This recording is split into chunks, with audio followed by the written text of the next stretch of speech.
자, 점심시간 함께하는 딜사이트 런치박스 오늘도 힘차게 시작해 보겠습니다. 오늘 금요일인데 굉장히 기분 좋은 불금이 되는 것 같습니다. 삼성전자가 잠정 실적을 발표를 했죠. 영업이익이 10조 4천억.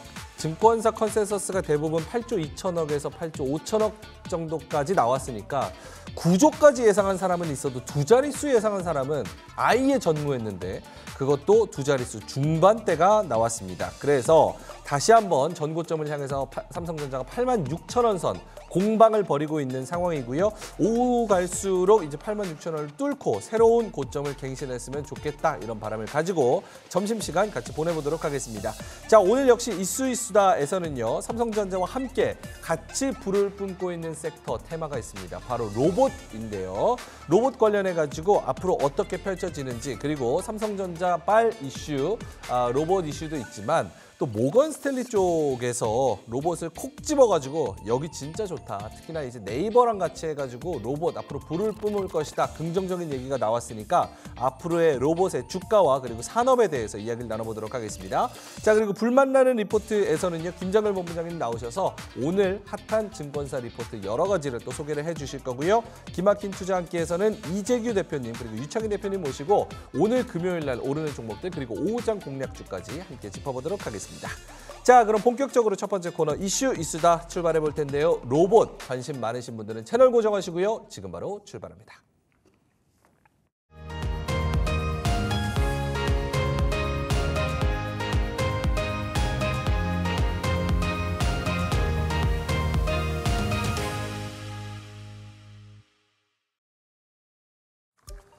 자, 네가 왜 거기서 나와? 네이버 로봇을 픽한 모건 스탠리.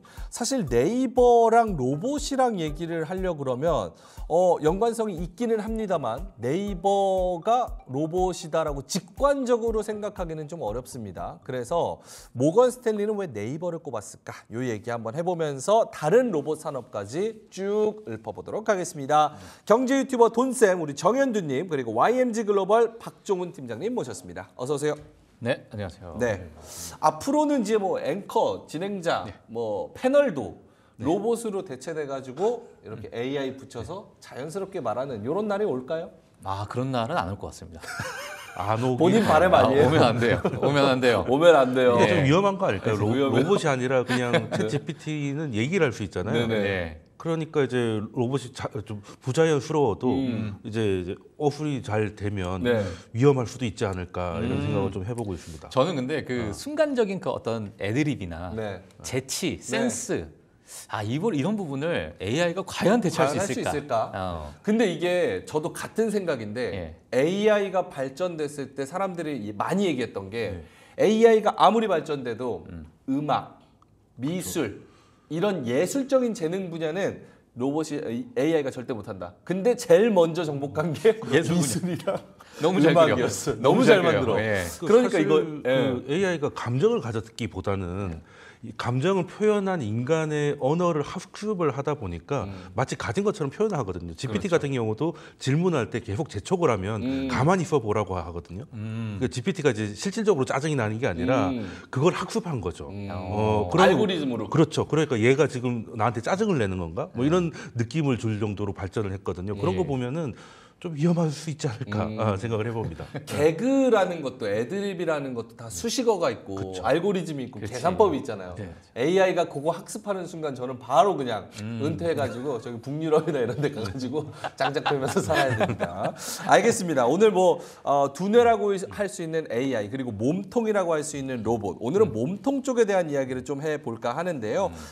이제 모건 스탠리가 콕 집어서 네이버 로봇을 이야기를 했습니다. 토종 플랫폼 기업 네이버를 전 세계 로봇 산업의 대표적인 기술 기업이다. 이렇게 꼽았는데 로봇 기술을 뒷받침하는 뭐 반도체, 배터리 분야에서는 삼성전자가 뭐 국내 기업에서 포함됐지만 휴머노이드 분야에서는 국내외를 통틀어서 인간형 로봇은 네이버만 이렇게 네이버를 콕 집어서 이게 가끔씩 외국 애들이 좀 헛발질할 때가 있긴 해요.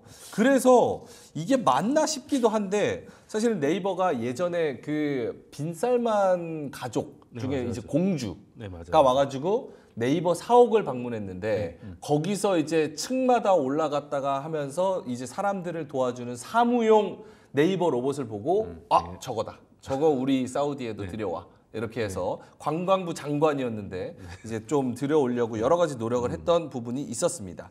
자, 일단은 뭐 모건 스탠리가 네이버 꼽은 거 두 분은 어떻게 보셨는지 박종훈 팀장님부터? 예, 뭐 앞서서 말씀해 주신 것처럼 지금 월가에서 뭐 가끔가다 헛발질을 좀 잡을 수 있는 네. 그런 부분이 있긴 한데요. 사실 국내의 어떤 많은 IT 기업들을 보게 되면 또 우리나라 대표적인 IT 빅테크라고 볼 수 있는 부분이 기업이 네이버죠. 예, 그리고 이제 네이버가 최근에 들어가지고 로봇 산업에 또는 AI 산업에 많은 막대한 이제 투자를 진행을 하고 있다 보니까 그리고 뭐 앞서서 말씀해 주신 것처럼 여러 가지 그러한 뭐 서비스 로봇에 관련된 그러한 이야기도 좀 나오고 있는 상태고요.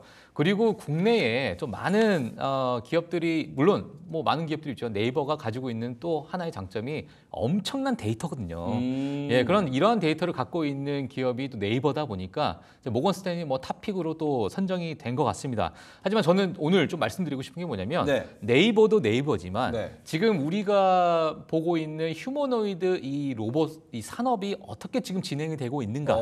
예, 그리고 지금 최근에 제가 나온 맥킨지 자료를 좀 가지고 나왔어요. 예, 그래서 우리가 어쩔 수 없이 가야만 하는 길이라면 그 길이 어떤 방향으로 갈 수 있을지 많은 분석을 통해서 나왔기 때문에 오늘 뭐 저희 프로그램을 통해서 그 부분을 같이 좀 말씀을 드리고 싶습니다. 예. 네이버가 이제 모건 스탠리가 네이버를 꼽은 거는 네이버가 이미 벌써 로봇을 사무용으로 많이 쓰고 있는 상황이고 그게 좀 많이 발전을 해서 학습이 좀 되어 있는 상황이어서 모건 스탠리가 네이버를 콕 집은 거 아니냐 이런 생각이 들고 사실은 그것보다 더 앞서 있는 거는 이제 글로벌 리더들이 굉장히 많기 때문에 자 그러면 박종훈 팀장님은 네이버 로봇 빼면은 지금 글로벌적으로 탑 제일 잘하고 있는 기업은 어디라고 봅니까? 제일 잘하고 있는 기업 먼저 화면 한번 띄워주시면 네. 예, 일단 테슬라죠. 테슬라. 지금 휴머노이드 옵티머스가 2025년에 출시가 된다라는 이야기가 좀 나오고 있는 상태고요. 지금 이 기사를 보시게 되면은 뭐 물론 4월 기사긴 하지만 예, 이 내년에 이제 이 옵티머스에 대한 이야기들 그리고 유튜브나 이런 부분을 많이 보시게 되면 아마 아시겠지만 뭐 많은 이제 그 뭐랄까요 샘플 작업을 하는 그런 이제 기업들이 뭐 영상들이 많이 나오고 있습니다. 자 그러다 보니까 지금 연합인포맥스에서 제가 조금 화면 보시면 제가 기사를 조금 발췌를 했어요. 자 가지고 나왔는데 자 모건 스탠리가 휴머노이드가 2030년 4만에서 2040년 8만 그리고 2050년 6,300만에 달할 것으로 보여진다. 자, 이러한 산업 자체가 어마어마하게 커질 것으로 좀 보고 있다. 이렇게 보시면 될 것 같고요. 그리고 인간이 원하지 않는 일을 로봇이 대신할 가능성이 크다. 이 부분은 뭐 다들 아실 거라고 생각이 들고 그리고 로봇이 인간의 노동력과 생산성을 계속 보완하고 더욱 향상해 평범하고 위험한 일을 아웃소싱할 수 있는 미래를 내다보고 있다. 많은 이제 휴머노이드라고 하게 되면 야, 우리가 왜 휴머노이드를 개발을 할까? 굳이. 뭐 팔다리가 달려 있고 뭐 이러한 부분을 왜 우리가 개발을 해야 되는지에 대해서 많은 분들께서 궁금하실 수도 있잖아요. 자, 물론 제가 뒤에서 그 부분에 대해서 말씀을 드리겠지만 미리 조금 말씀드리자면 지금 우리가 살고 있는 모든 생활 반경 안에서는 우리의 인간의 신체에 비례해서 다 디자인이 되어 있는 그러한 세계에서 살고 있는 거죠.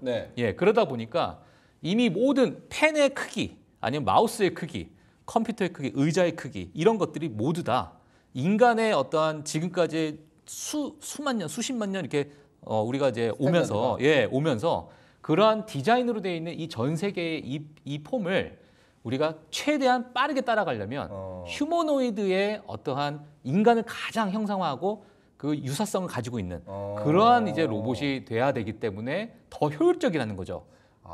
그러니까 로봇이 다른 형태여도 굉장히 효율적이지 않을까라는 생각을 가지는데 세상 전체가 다 인간의 규격에 맞춰져 있기 때문에 휴머노이드를 개발해서 그걸 학습시키는 게 이 세상에 적응하고 우리가 쓰는데도 훨씬 더 편할 것이다.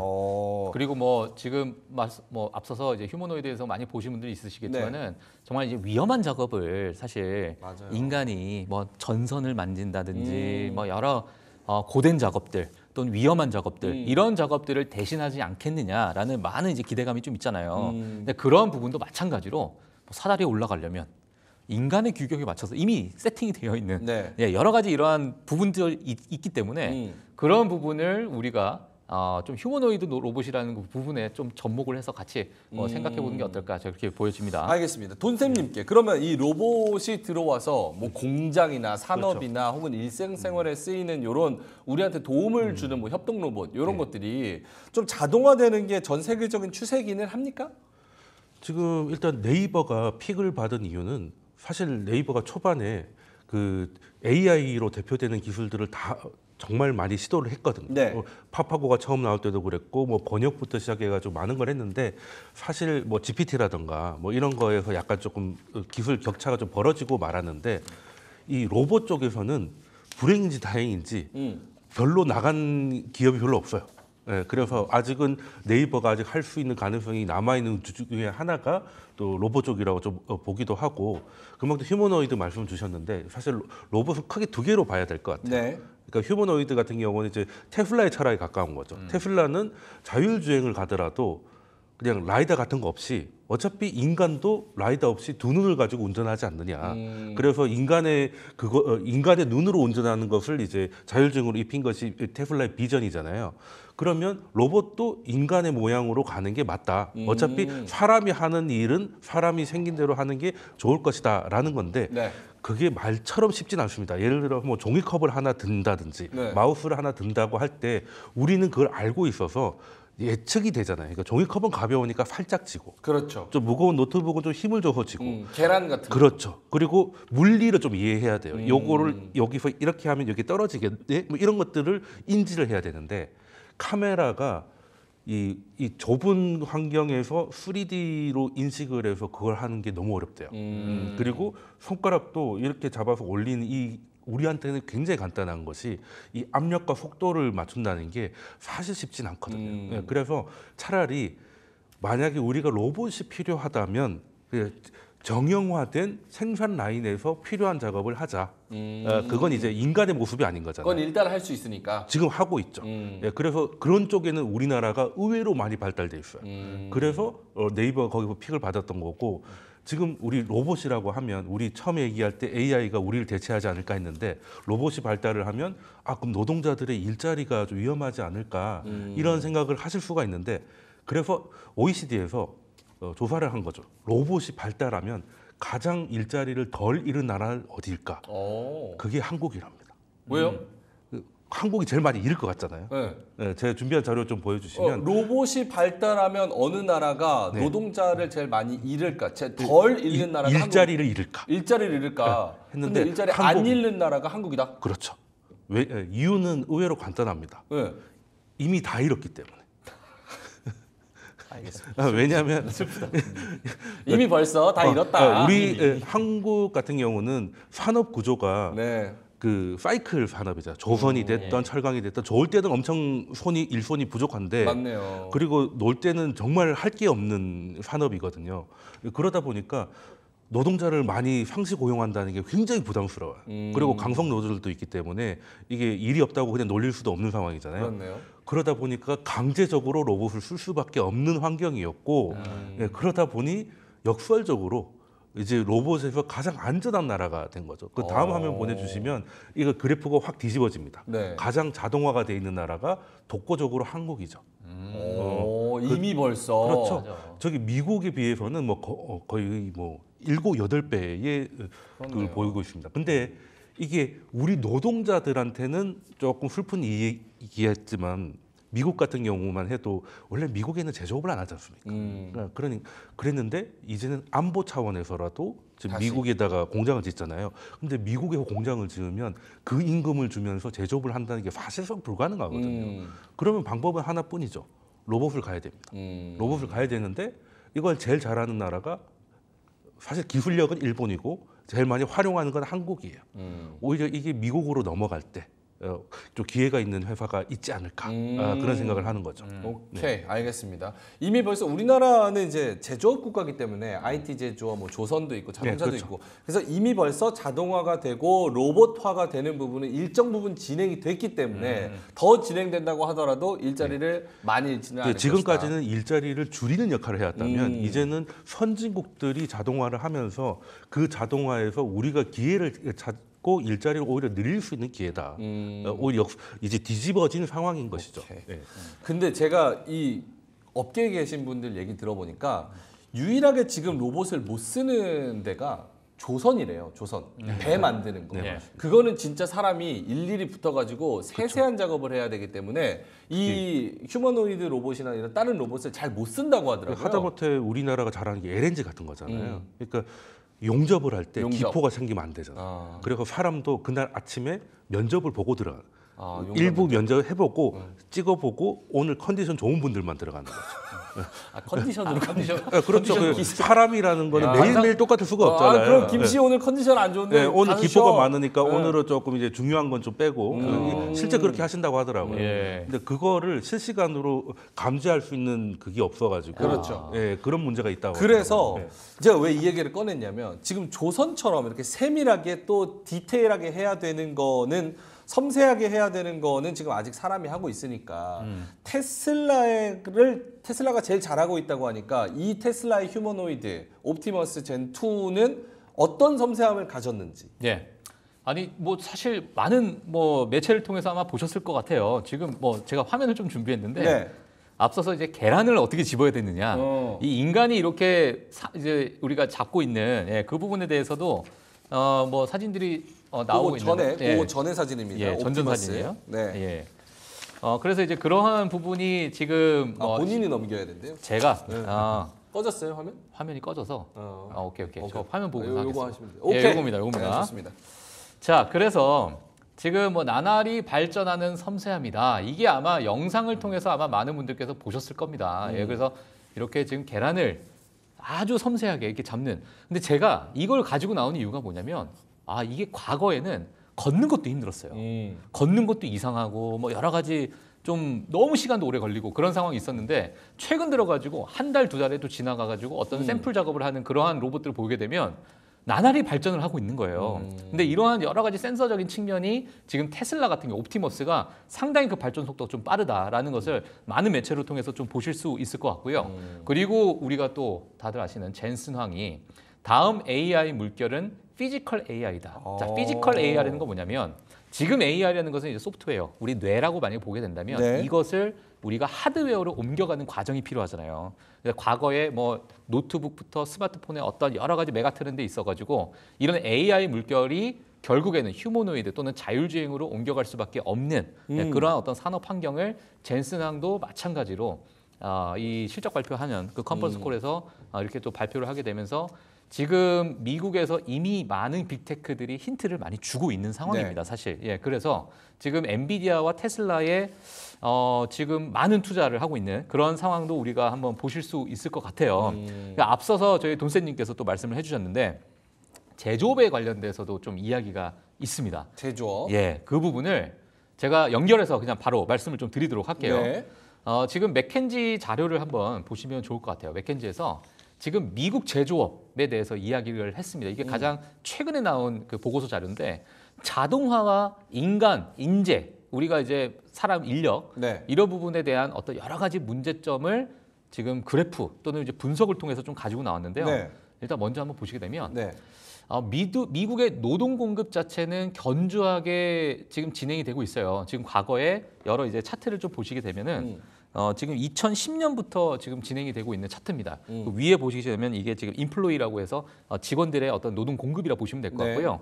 그리고 맨 밑에 잡 오프닝, 그러니까 지금 구인하는 그러한 그래프를 보게 되면 지난 10년 동안 물론 지금 차트를 보게 되면 뭐 바닥에 깔려 있구나 이렇게 볼 수 있겠지만 네. 지속적으로 이 부분이 구인난이 올라가고 있는데 그 부분을 채우지 못하고 있는. 그러니까 일자리는 많은데 사람이 많이 없다는 그렇죠. 뜻이에요? 맞습니다. 그러니까 사람이 제조업에 있어서 약간의 기피하는 그런 현상이 지금 과거 15년간 네. 일어나고 있는 상황인데 자, 이 부분을 또 뒤에 가서 보게 되면 여러 가지 요인이 있습니다. 뭐 높은 시간당 임금 상승률이죠, 사실. 예, 많은 뭐 각 주마다 지금 뭐 임금 상승률이 뭐 높아지고 있는 상황이고 미국은 특히나 다른 나라에 비해서 더 높은 그런 상승률을 보이고 있는 상황이다 보니까 인건비가 너무 비싸다. 네, 너무 비싸죠. 네, 너무 비싸고 그러다 보니까 뭐 중국이나 인도나 이런 쪽으로 공장을 뭐 세우기도 하고 뭐 이런 과정이 있었는데 이렇게 한 곳에 우리가 집중하다 보니까 많은 부작용이 있었잖아요. 예, 그리고 지금의 미국의 리쇼링 그런 정책으로 제조업을 활성화시키자라는 네. 그런 산업과도 지금 일맥상통하고 있는 이러한 부분 때문에 지금 이러한 임금 상승률을 어떻게 우리가 상쇄를 시켜야 되는가를 봤을 때 지금 로봇이라는 거죠. 왜 로봇이냐? 지금 임금 대비해서 상대적으로 가격이 계속 저렴해지고 있습니다. 지금 위에 차트를 보시게 되면은 이제 임금물이라 보시면 될 것 같고요. 자, 아래 밑으로 내려가고 있는 차트를 보게 되면 이게 로봇 가격이에요. 근데 지금 지금 뭐 15년 가까이 지나오면서 지속적으로 로봇 가격이 내려가고 있다. 자, 그렇게 되면 우리가 제조업에서 빠질 수 없는 자동화 시스템 이 부분을 우리가 놓쳐갈 수가 없는 거죠. 과거의 제조업체를 보게 되면 역사적으로 반복되는 핵심 전략은 뭡니까? 품질 향상. 그렇죠. 그리고 비용 절감이잖아요. 비용 절감. 자, 그러면 비용 절감이라는 부분은 우리가 로봇에 대해서 우리가 관심을 가질 수밖에 없는 상황. 지금 휴머노이드 여러 로봇 산업이 발전하고 있는 이런 상황에서 이 두 가지 뚜렷한 영향을 줄 수가 있습니다. 지금 제가 좀 정리를 좀 했는데 네. 자, 높은 노동 이직률을 유발하는 지루하고 반복적인 힘든 작업을 제거할 수 있는 그러한 영향이 있고 그리고 직장의 본질을 바꾸고 임금, 기회, 근무 조건을 갖춘 여러 기술적 역할을 만들어서 채용 그리고 유지 이런 부분에 있어가지고 용이하다. 그리고 또 하나가 뭐냐면 투자를 했을 때 이걸 얼만큼 몇 년 안에 이거를 회수시킬 수 있느냐 이걸 이제 ROI라고 볼 수 있는데 이 ROI가 과거에는 1980년에서 2020년 사이에는 이게 5년에서 약 8년 정도가 걸렸는데요. 네. 지금 최근 들어가지고는 많은 자동화를 통해서 이 ROI가 1년에서 3년 내외로 축소가 된 거예요. 네, 이러한 부분을 봤을 때 네. 지금 이제 미국의 여러 가지 이런 로봇 산업은 앞으로 우리가 메가 트렌드로서 가져갈 수밖에 없는 예, 그런 산업이다. 이렇게 보시면 될 것 같습니다. 네. 강의 잘 들었습니다. 네, 고맙습니다. 네, 네, 네. 그래서 맥킨지 리포트를 이제 근사하게 리포트로 정리했는데 저는 이제 경험이나 이런 걸로 많이 느꼈거든요. 15년 전부터 지금 로봇 가격은 내려가고 인건비가 맞아요. 높아지는 거잖아요. 우리 15년 전쯤으로 돌아가 보면 백화점이나 15년 쇼핑몰 전이면 들어갈 때 언제입니까? 2010년. 네, 조금 더 이전으로 또 돌아가면 백화점에 들어가면 저 고등학생 때였는데. 그렇죠. 생각보다 젊으시네요. 애기죠, 애기. 근데 그때 제가 좀 네. 의아했던 게 의아했던 거. 백화점에 이렇게 들어가면 이제 자동으로 주차권이 나오던 시절이 있었어요. 지금은 자동인식이잖아요. 네. 그리고 주차권이 나오면 그냥 뽑아서 가면 되는데 그거를 백화점 직원분이 뽑아서 주셨어요. 그러니까 처음부터 사람이 하든지 아니면 기계로 하든지 둘 다 있는 거예요. 그러니까 이거는 비효율적이네. 아직은 비효율적. 근데 기계는 아직은 기계랑 사람을 같이 쓸 정도로 사람이 아직 좀 쌌던 거죠. 그것도 그렇고 그때 그 시절에는 네. 기계가 이게 자동으로 한 번 안 그렇죠. 나오고 그렇죠. 해서 그리고 막 눌러줘야 돼. 쳐야지 네. 이게 또 눌러줘야 나오는 돼. 경우가 있었어요. 근데 지금은 네. 다 인식으로 바뀌었잖아요. 네. 그 인식으로 바뀐 게 기술이 발달한 것도 있겠지만 거기다가 사람을 세워놓으면 비용이 너무 발생한다는 거죠. 네. 그리고 제 친구들이 그 중국에 사업을 할 때 15년 전쯤에 기계 한 4톤짜리를 한 2개를 옮길 일이 있었대요. 그래서 이제 지게차를 부르려고 전화를 했는데 네. 직원이 다른 데 더 싼 데가 있다고 전화를 했더니 트럭 2대가 와서 사람이 40-50명이 내리더래요. 네. 그래서 영차에서 영차. 옮겨주는 거야. 그러고 갔는데 비용이 지게차를 부르는 거의 6분의 1이래. 그 정도로 인건비가 저렴했던 거죠. 근데 이제 중국도 더 이상 그렇지 않거든요. 그렇지 않죠. 예, 그러다 보니까 지금은 예전엔 세계화 시대였기 때문에 로봇에 그렇게 힘을 안 줘도 돼요. 왜? 인건비가 싼 데로 생산 기지를 옮기면 그만이에요. 그렇죠. 중국이 비싸면 베트남으로 가고 뭐 이런 식이었는데 지금은 더 이상 그런 논리는 작동하지 않거든요. 이제 미국에다가 공장을 지어야 되고 자국 내에서 밸류체인을 가져가야 되니까 그러면 제조업에서 잘 아시겠지만 영업이익률을 뭐 5% 이상, 8% 이상 가져가는 제조업들은 극히 드물어요. 그렇기 때문에 이 인건비에서 그걸 남길 길이 없는 거죠. 이제 그러면 당연히 이제는 로봇 자체가 돈이 드는 게 아니라 사업 자체가 시작할 수가 없는 구조가 되는 거예요. 네, 그래서 비용 저는 때문에. 휴머노이드도 있겠지만 휴머노이드는 휴머노이드의 저희 성능이나. 끝은 삶은 계란을 까가지고 소금 찍는 데까지 성공하면은 네. 그건 얼추 비슷하게 되던데.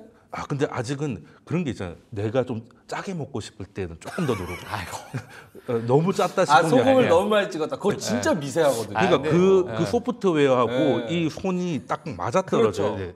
그리고 너무 세게 지면 이제 부서지고. 부서지고 그러니까 반숙이면 더 부서져요. 살짝 벗긴. 그 정도 되면은 이제 휴머노이드 시대가 올 건데 아직 거기까지는 조금 힘든 것 같고. 거기까지 좀 힘들다. 근데 동생이 제조업을 대처할 수 있을 정도. 섬세하신 분이셔. 섬세하신 분이죠. 오늘 그 처음 정도가 방송 좀- 시작하자마자 끝까지 섬세한 것만 얘기해. 섬세한 거. 예. 아니 근데 섬세해야 되잖아요. 그래야 쓸 수가 있잖아요. 아하.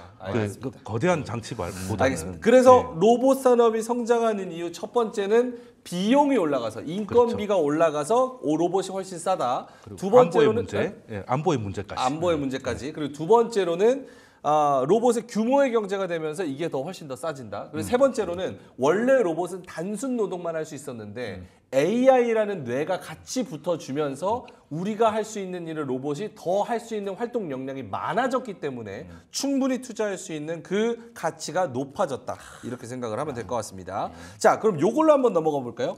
글로벌 기업들의 휴머노이드 로봇 활용 투자 사례 한번 보겠습니다. 여기에 우리 아는 기업 다 나오는데 엔비디아, 테슬라, 아마존, BMW, 벤츠, 마이크로소프트, 오픈 AI, 삼성전자, 현차 이렇게 있습니다. 엔비디아도 AI 휴머노이드 로봇 그루트 요거 얼마 전에 공개를 했었죠. 그래서 조그만 애들 나와가지고 막 돌아다니는 거 맞아요. 한번 봤었고요. 테슬라도 옵티머스 2세대 이거를 또 자동차 공장, 기가팩토리나 뭐 자동차 공장이나 이런 데다가 투입을 해가지고 사람이 하는 일 대신하게 하겠다 해서 이미 벌써 테스트가 들어간 그런 상태고요.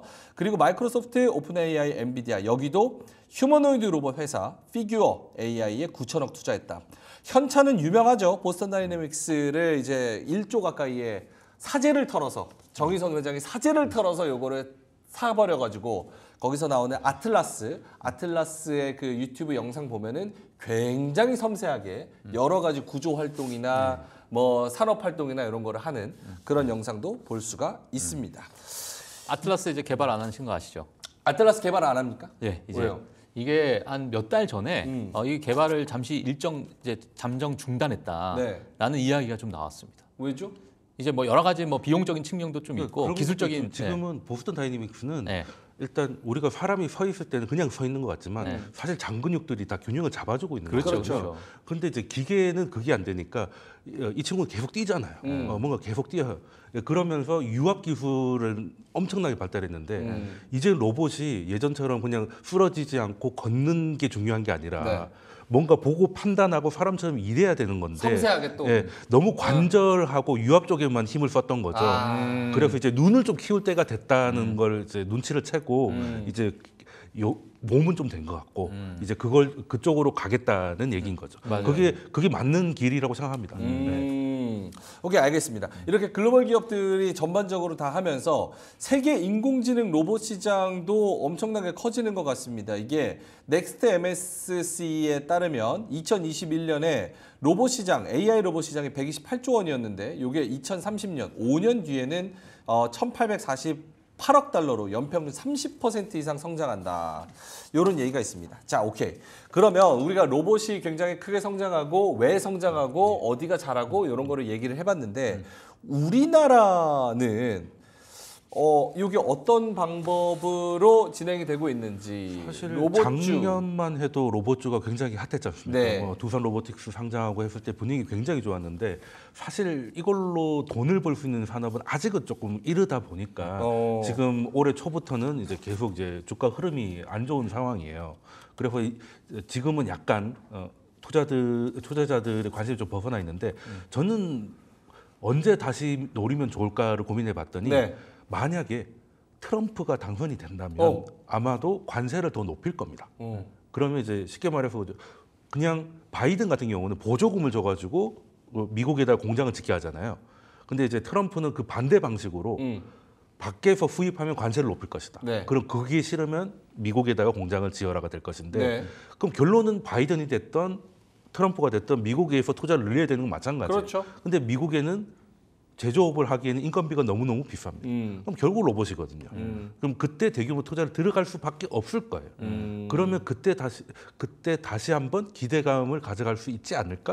그래서 내년 초 올해 말 정도에 한번 관심을 가져보면 좋을 것 같다. 아니 타이밍은 네. 그런데 그럼 우리나라 주식들을 사요? 아니면은 뭐 미국의 그런 흐름이 있는 무슨 어떤 걸 사요? 우리나라가 화끈하잖아요. 예, 작년에 로봇주 보면은 네. 그 잘만 잡으면 아 진짜 돈을 로봇이 막 벌어주지 않습니까? 아, 돈 복사기를 맞아요. 막 해주잖아요. 치킨집도 봐봐요. 예, 로봇, 그러니까. 치킨 튀겨주는 로봇. 예, 요즘 좋아요. 레스토랑 가도 이제 쌀국수도 만들어주고 다 하는데 이제 그런 거는 그냥 이제 일상생활에서 보는 거고 그걸로 주가까지 가긴 좀 힘들 것 같은데 그래도 주식이라는 건 기대감으로 갈 때 더 빨리 가잖아요. 물론 빨리 꺼질 수도 있지만 그때 그래서 적당한 수익률을 보고 또 엑시트만 잘하면 좋은 기회가 있을 거라고 봅니다. 저는 사실 지난 한국에서 로봇주들이 확 상승했을 때 네. 사실 저는 하나의 전 세계적으로 좀 커플링 현상이 일어나지 않았을까라고 해가지고 전 세계 기업들 같이 봤어요. 근데 그때 당시에 일본의 환학, 예를 들어서 산업용 로봇, 그리고 미국의 많은 산업용 로봇 기업들이 안 가고 있었어요. 사실 한국만 그때 기대감으로 엄청나게 상승을 하고 전 세계에 정말 내놓으라는 점유를 그게 가지고 국장의 말 있었던 아니겠습니까? 맞아요. 예, 점유를 가지고 있었던 기업들은 사실은 주가가 그때 당시에는 그렇게 움직이지 않았던 그때 시기이기 때문에 이게 지금 최근에 있는 AI나 반도체의 이러한 커플링 현상을 지금 로봇과 같이 우리가 지켜봐야 되느냐라고 봤을 때는 저는 아직 퀘스천 마크다. 자, 이렇게 그리고 보여지고 있고. 트럼프도 말씀드렸지만 예. 지금 로봇이나 산업용이든 휴머노이든 간에 특허가 거의 일본에 있어요. 맞아요. 근데 일본이 이게 맞죠. 국산화가 좀 되기 시작하면 그것도 모멘텀을 받을 수 있다. 국산화 뉴스가 나오면 2차 전지도 우리가 국산화를 하면서 주가가 한참 좋았었잖아요. 맞습니다. 자, 그런 거를 한번 보면 좋지 않을까 생각을 좋지 합니다. 않을까. 알겠습니다.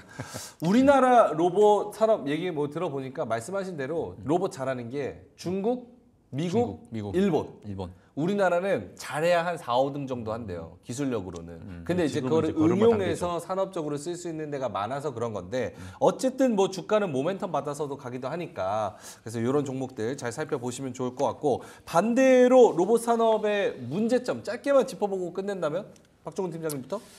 로봇 산업 사실 이 산업 자체가 우리가 단기적으로 볼 산업은 아니라라는 생각이 좀 듭니다. 지금 뭐 최근에 정말 일어나서는 안 되는 일도 뭐 시청역에서 좀 일어났고 근데 이런 부분이 사실 우리가 우려해야 될 부분이 뭐냐면 10,000번을 잘해도 한 번을 잘못하면 정말 큰 대형 참사로 이뤄질 수 있는 그런 여러 가지 요인이 있다 보니까 인간을 대체하다 보니까 그러니까 그런 부분에 있어서 여러 가지 안전적인 부분을 어떻게 이 전반적인 우리 기업 자체에서 이거를 컨트롤할 수 있는가가 네. 결국에는 산업의 어떤 방향성을 좀 잡지 않을까 저는 그렇게 보고 있습니다. 이게 AI라는 두뇌에다가 로봇이라는 몸통까지 쥐어졌으니까 사실은 안전에 대한 그런 그렇죠. 규제 이런 지금- 것들이 굉장히 많이 그렇죠. 더 부과가 돼야 된다. 그리고 뭐 자율주행이라는 것도 마찬가지로 자동차가 정말 잘못 오류가 일어나서 그렇죠. 뭐 인명피해가 일어나게 되면 그 정말 엄청난 참사거든요. 아니 컴퓨터도 블루 스크린 뜨는데 뭐 그러니까요. 그럼 자율주행 갑자기 오류나 그렇죠. 뭐. 예. 예전에 로봇 같은 경우는 인간이 하기 싫은 반복적인 작업을 대신해주는 수준이었다면 이제는 인간이 그 사이에 너무 많이 늙었어요.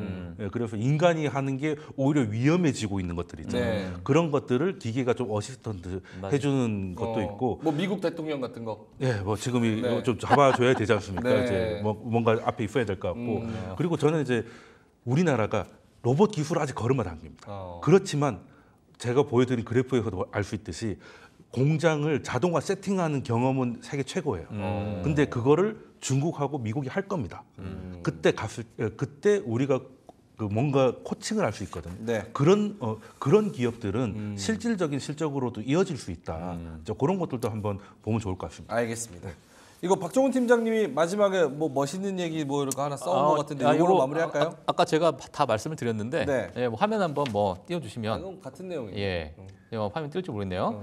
다리 달린 로봇을 설계한 이유가 궁금할 거다. 일론 머스크가 일론 머스크가 얘기죠. 이런 얘기를 했어요. 인간 사회는 2개의 팔과 10개의 손가락을 갖고 두 발로 걷는 휴머노이드 상호작용에 기반을 두기 때문이다.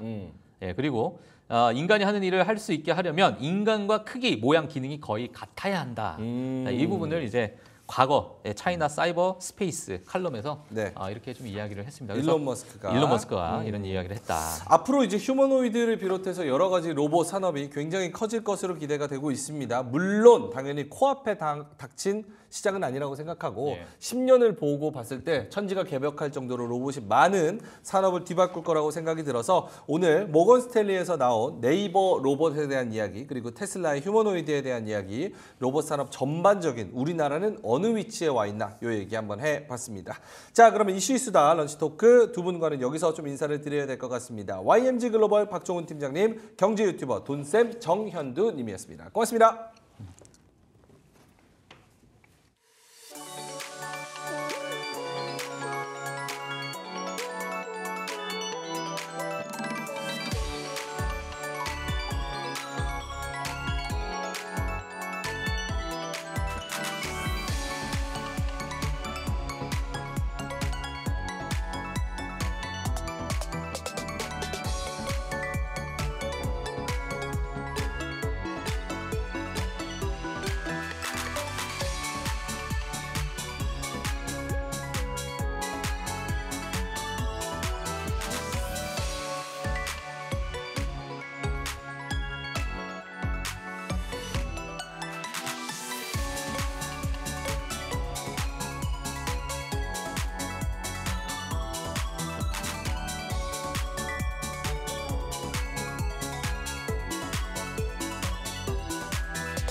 자, 핫한 리포트 세 가지 알아보겠습니다. 김장열 본부장님과 함께 하는데요. 오늘은 KB증권, 한국투자증권, 현대차증권의 리포트입니다. FX 전략, 지금 환율에 대해서 많은 분들이 궁금해 하시는데 특히나 유로화가 약해진다면 달러 강세가 더 심화될 수 있고 그렇다면 원화 약세가 더 심화될 수 있다는 부분에서 FX 전략, 지금 세상에는 어떤 일이 일어나는지 환율을 중심으로 알아보겠습니다. 반도체 얘기해 볼 텐데요. 한국투자증권에서 디테일에 집착하면 큰 그림을 놓칩니다. HBM, 오늘 삼성전자 실적 서프라이즈에 HBM까지 붙는다면 과연 어떤 주가 상승이 나올까요? 이 리포트에서 확인해 보도록 하겠고요. 현대차증권 테크윙 얘기하는데요. 라스트맨 스탠딩, 마지막까지 서 있는 사람 테크윙일 거다. 굉장히 긍정적인 이야기를 할 테니까요. 세 가지 리포트 귀 기울여 주시면 좋을 것 같습니다.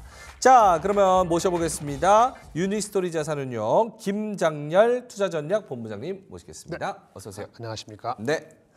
오늘 리포트가 다 알차네요. 세 개 다. 네, 항상 알찹니다. 항상 알찹니다. 알이 꽉 차 있습니다. 자, FX 전략 먼저 알아보겠습니다. 네. 사실 저는 개인적으로 FX 리포트를 잘 안 봐요. 네. 어려워서. 예. 근데 김장열 본부장님이 쉽게 설명해 주실 거라고 생각을 하고 아니 뭐 설명할 거 없어요. 그냥 심플합니다.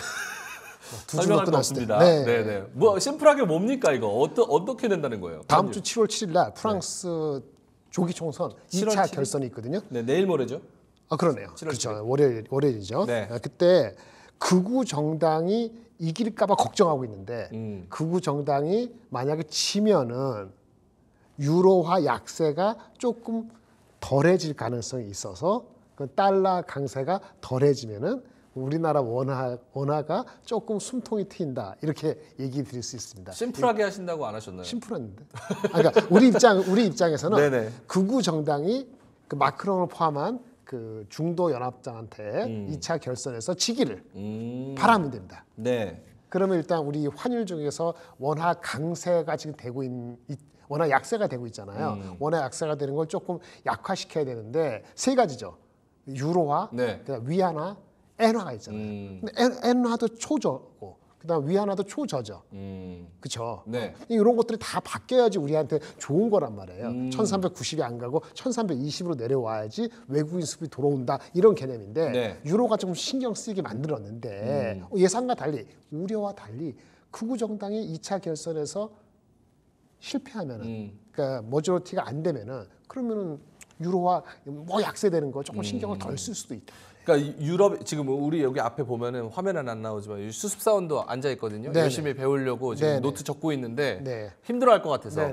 그러니까 지금 유럽에서 정치적인 이벤트들이 일어나고 있는데 네네. 만약에 극우가 당선되고 네. 그쪽이 대다수를 차지한다면 그렇죠. 유로화 약세가 진행이 될 수 있다. 그 우려가 지금부터 쭉 왔었죠. 지금까지 추경사에. 약세가 진행이 됐죠. 네. 근데 사실 지금 극우가 더 유리하죠. 유리하죠. 훨씬 유리하죠. 훨씬 유리하죠. 근데 극우가 된다면 네네. 유로화가 더 약세가 될 수 있고. 그 우려가 있는 거죠. 왜 그리고- 극우가 되면은 유로가 약세가 되느냐? 네. 재정이 파탄 날 거라는 우려가 있는 거예요. 그렇죠. 포퓰리즘에 네. 의해서. 그러면서 달러화 강세는 심화되고. 그렇죠. 미국이 금리를 확 내리기 전까지는 빨리 달러화가 약세가 안 되는 거죠.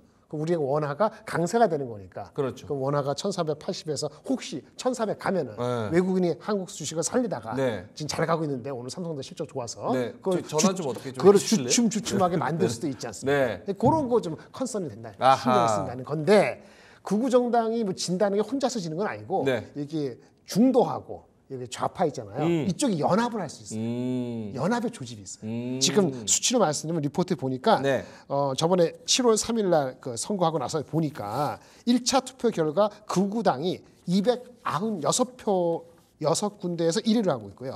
좌파가 156개, 중도파가 65개예요. 그러니까 중도하고 좌파가 합하면은 221개거든요. 네. 밑에서 11번째. 지금 296대 221이에요. 그러니까 몇 개 뺏어오냐면 39개를 뺏어오면은 역전이 돼요. 그럼 극우가 다수당이 되는 걸 저지할 수도 있어요. 이렇게 되기를 그러니까 비는 거죠. 근데 이제 워낙 이렇게 막판에 가서 단일화가 돼가지고 중도파 좌파가 합혀가지고 극우를 저지하는 케이스가 과거에 있었대요. 이번에도 그럴 가능성, 움직임이 있기 때문에 지켜보자 이런 얘기예요. 만약 극우가 되면요, 야 이건 제가 우습게 하는 게 아닌데 극우파의 거기서 총리가 배출되거든요. 그 친구가 28살이래. 28살? 28살이면 97 아닙니까? 그 사람이 당수가 되는 97, 거예요. 98. 예. 그러면 그게 얼마나 포퓰리즘 하겠어요. 그렇죠? 그래요? 멋대로 잘할 수도 있죠. 잘할 수도 있죠. 프랑스 나이에 너무 선거. 매몰되지 마시고요. 28살이 네. 많이 알겠죠. 아니 뭐 28살이 하나, 뭐 88살이 하나. 그래 맞아. 88살보다는 낫지 않아요? 자기 멋대로 하겠죠. 네. 김정은이도 28이니까 30 안 됐을 때잖아요. 그렇네요. 어쨌든 간에 그 극우 정당을 저지하기 위한 네. 모종의 연합 중도파가 일어나고 있으니 오케이. 296대 221이 어떻게 바뀌는지를 7월 7일 날 결과하면은 극우가 저지되면은 환율에 조금 숨통이 아니 안 그래도 달러가 금리 인하 안 하는데 유로화 때문에 신경 써가지고 우리 원화까지 신경 써야 돼요? 이런 거 좀 하지 말라 이런 얘기입니다. 여기까지만 얘기합시다. 오케이. 그러니까 이 리포트 내용은 프랑스의 정치적 리스크, 네. 트럼프의 당선 가능성 확대, 네네. 이런 걸로 인해서 강달러가 지속될 수 있다. 그렇죠. 그러면서 원화도 1,400원 넘을 가능성도 리스크도 있기 때문에 여전히 그 리스크가 조심해야 없어지지 않았기 때문에 아. 그거만 치면은 아마 그 치면요 2,900 뭐 시간 문제일 수 있어요. 환율만 해결이 되도록 오늘 삼성전자 실적 나왔지만은 그쵸. 그것이 허당이 아니고 일회성이 아니라면은 하이닉스도 비슷할 것이고 그러면 서플라이 체인에 전반적으로 시차는 있겠습니다만은 네네. 3Q, 4Q 어느 시점에 좋아지면은 그럼 어느 시점에 환율만 해결되면은 2,900으로 가는 것에 추동력을 얻는 건데 그러게요. 그게 만약에 건드려지거나 외부 변수가 생기면은 실적이 아무리 좋아도 좀 힘이 들 수 있거든요. 그렇죠. 외국인이 계속 들어와야 되니까. 그래서 환율 말씀드렸습니다. 부담만 좀 줄어든다면 우리 시장 뭐 2,900, 3,000까지도 노려볼 수 있을 것 같은데. 2,900까지는 갈 것 같아요. 알겠습니다. 자, 이렇게 FX 관련해 가지고 KB가 FX 잘 쓰더라고요. 자, 요 리포트 한 줄 평을 해주신다면 한 줄평 달러 강세에 힘 보태는 것 좀 그만해. 그만 좀 합시다. 프랑스한테 얘기하는 겁니다. 근데 이거 국제 정세를 저희가 어떻게 뭐 손 쓸 수가 없으니까. 소수 없으니까 말은 하는 거지. 말이라도. 말이라도. 알겠습니다. 작은 목소리, 큰 힘. 불만하는 리포트 첫 번째 FX 전략 한 네. 줄평. 달러 강세에 힘 보태는 거 좀 그만합시다. 여러 가지 우리가 국제 정세를 눈 뜨고 좀 기도하면서 바라볼 수밖에 없는 상황. 자, 두 번째 리포트로 넘어가 보겠습니다. 한국투자증권에서 나온 산업 브리프 리포트인데요. 반도체 비중 확대 유지 리포트 나왔는데 디테일에 집착하면 큰 그림을 놓칩니다. 핵심은 이제 삼성전자가 HBM을 앞으로 잘 하면 이게 어떻게 좀 추가적인 플러스 알파가 될 것이냐 요 내용인 것 같은데. 그거 말고도 몇 가지 있어요. 그래요? 세 가지 포인트가 있는데 좋습니다. 집어드리는데 일단 제목을 잘 적었어요. 이거 흔히 보면 어떻게 돼요? 숲을 보지 마, 아니, 나무를 보지 말고 숲을 봐라. 이런 고리타분한 얘기를 드리잖아요. 네. 근데 디테일을 집착하면 큰 그림을 놓칩니다. 이게 집착이라는 단어, 놓친다는 단어니까 사람들이 움찔하죠. 놓치면 큰일 날 것 같고. 그렇죠. 집착하면 망할 것 같고. 그러면서 이거 두 개로 나눠줬어요. 디테일, 당신이 집착하고 있는 디테일은 이거고 큰 그림은 이거다. 네, 두 가지 나눴어요. 똑똑해요. 이분. 네, 한번 재밌게 초대하십시오. 하셨어요, 재밌게. 재미있으시죠. 네. 일단은 디테일한 뭐냐? 네. 삼성전자가 휴대폰 HBM에서 하이닉스에 뒤져 있다. 만천하가 다 알잖아요. 근데 그 디테일이 얼마나 좁혀졌는데 언제 나오는데 콜이 언제 되는데 이러고 있잖아요. 근데 그거는 결국은 된다 이런 얘기인 것 같아요. 예. 언젠간 되니까 좀 기다려. 집중하지 말고. 그럼 디테일을 그래도 하나 말을 한다면 하이닉스보다 뒤진 것이 예전 버전에서는 거의 1년 그 차이가 있었는데 지금은 만약에 8월 말에 예정대로 콜이 되면은 아직 콜 안 됐습니다. 그러면 격차가 5개월로 많이 좁혀질 수 있다. 그 정도까지는 기대할 수 있다. 이게 디테일의 하나고요. 큰 그림은 두 가지입니다. 그러면 왜 엔비디아가 삼성전자 콜을 해줄 수 있느냐? 네. 삼성전자 없으면 캐파가 부족하니까 웬만하면 해줄 수 있는 유인이 있다. 그 첫 번째 메시지고, 그리고 두 번째는 맨 밑에인 건데, 그럼 삼성전자가 들어오면은 어저께처럼 하이닉스가 주가가 많이 흔들렸잖아요. 네. 오늘은 좀 오르고 있습니다만은, 그렇죠. 삼성이 HBM 콜되면 하이닉스는 개박살나는 게 맞느냐 이거죠. 여기서 이분도 한마디 했는데. 인증이 콜이 된다고 해서 삼성전자가 콜이 된다 해서 하이닉스의 HBM 실적의 하락을 의미하지 않기 때문에 지금 현재는 1분기, 2분기 시도 나오는데 네. 오늘 삼성전자가 뭐 10조 나오고 반도체에서 5조 이상 나온 것 같은데요. 그렇다 하더라도 하이닉스가 여전히 이익에서는 더 높았을 수도 있어요. 근데 이익의 규모가 하이닉스가 손상을 안 받는다는 거. 왜? HBM 수요가 워낙 많으니까. 그래서 삼성 때문에 하이닉스가 빠질 이유는 타당하지 않다는 게 두 번째 메시지. 맨 마지막에는 삼성 하이닉스 말고 소부장은 어떠냐? 네. 유감스럽게도 소부장은 삼성 하이닉스가 옛날처럼 막 캐퍼시티를 그러니까 뭐죠? 투자를 갑자기 빨리 하거나 아니면 감산을 지금 하고 있는데 작년 10월부터 감산인데 네네. 감산하기 전에 가동률 100이라 합시다. 그럼 지금도 아직 100% 가동을 안 하고 있거든요. 네. 눈치를 보고 시장에 대해서 계속 가늠을 하고 있기 때문에 과거랑 달리 이거를 캐펙스 디스플린이라고 해요. 캐펙스를 조금 조심스럽게 계속하는 그 취지가 있기 때문에 예상과 달리 중소업체한테 실제 투자의 혜택이 가는 것은 회사마다 차이가 있다. 낙수 효과는 그렇게 크지 않고 차별적일 것이다. 네, 차별적인 거고 그 넘버가 나오는 건 내년도고 어떤 업체는 7, 8월부터 나올 수 있고 오더를 어떤 업체는 한 11월, 12월 가서나 오더를 받을 수도 있기 때문에 그런 차이는 좀 알고 하셔라. 이런 얘기 세 가지입니다. 오케이, 알겠습니다. 반도체 디테일에 집착하면 큰 그림을 놓칩니다. 디테일은 언제 인증되고 퀄 테스트 얘기 언제 나와? 그 디테일에 집착하지 마. 그리고 큰 그림은 어쨌든 우상향으로 증가하고 SK 이 HBM 퀄 테스트 얘기가 나온다고 하더라도 하이닉스가 빠지는 거는 단기적인 영향이고 그렇게 빠질 게 없다. 네네. 그래서 같이 가면 좋을 것 같다. 알겠습니다. 한 줄 평 들어본다면요? 한 줄 평. 시간의 이슈라고 하면은 시간의 문제라고만 하면은 공격수와 수비수가 바뀔 수 있다. 여기서 공격수는 원래 상반기까지는 하이닉스였고요. 삼성전자가 수비수였잖아요.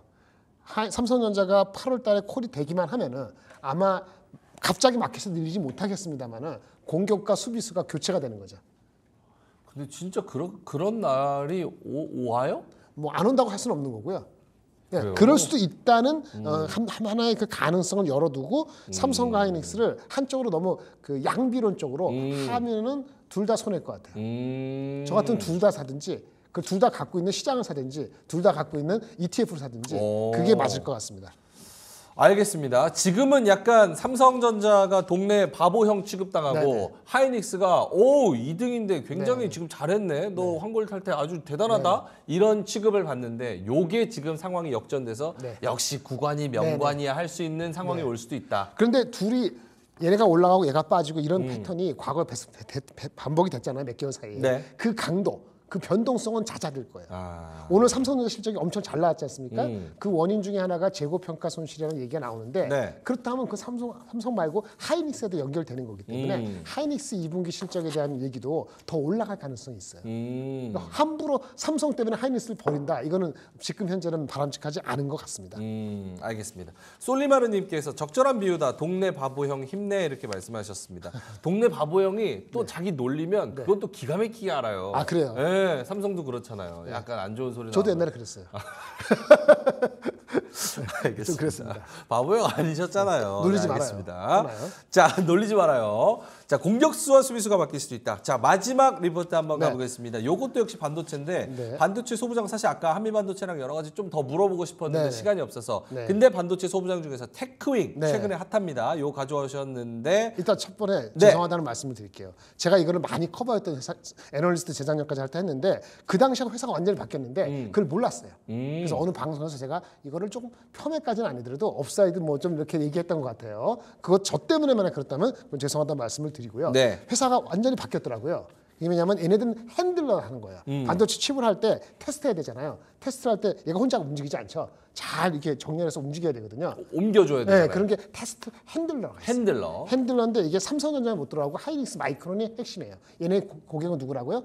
하이닉스 마이크론. 하이닉스 마이크론. 근데 하이닉스 마이크론 요즘 뭐 하고 있죠? HBM 삼성보다 앞서고 있잖아요. HBM용으로 테스터기를 프로브 장비를 개발을 했어요. 오.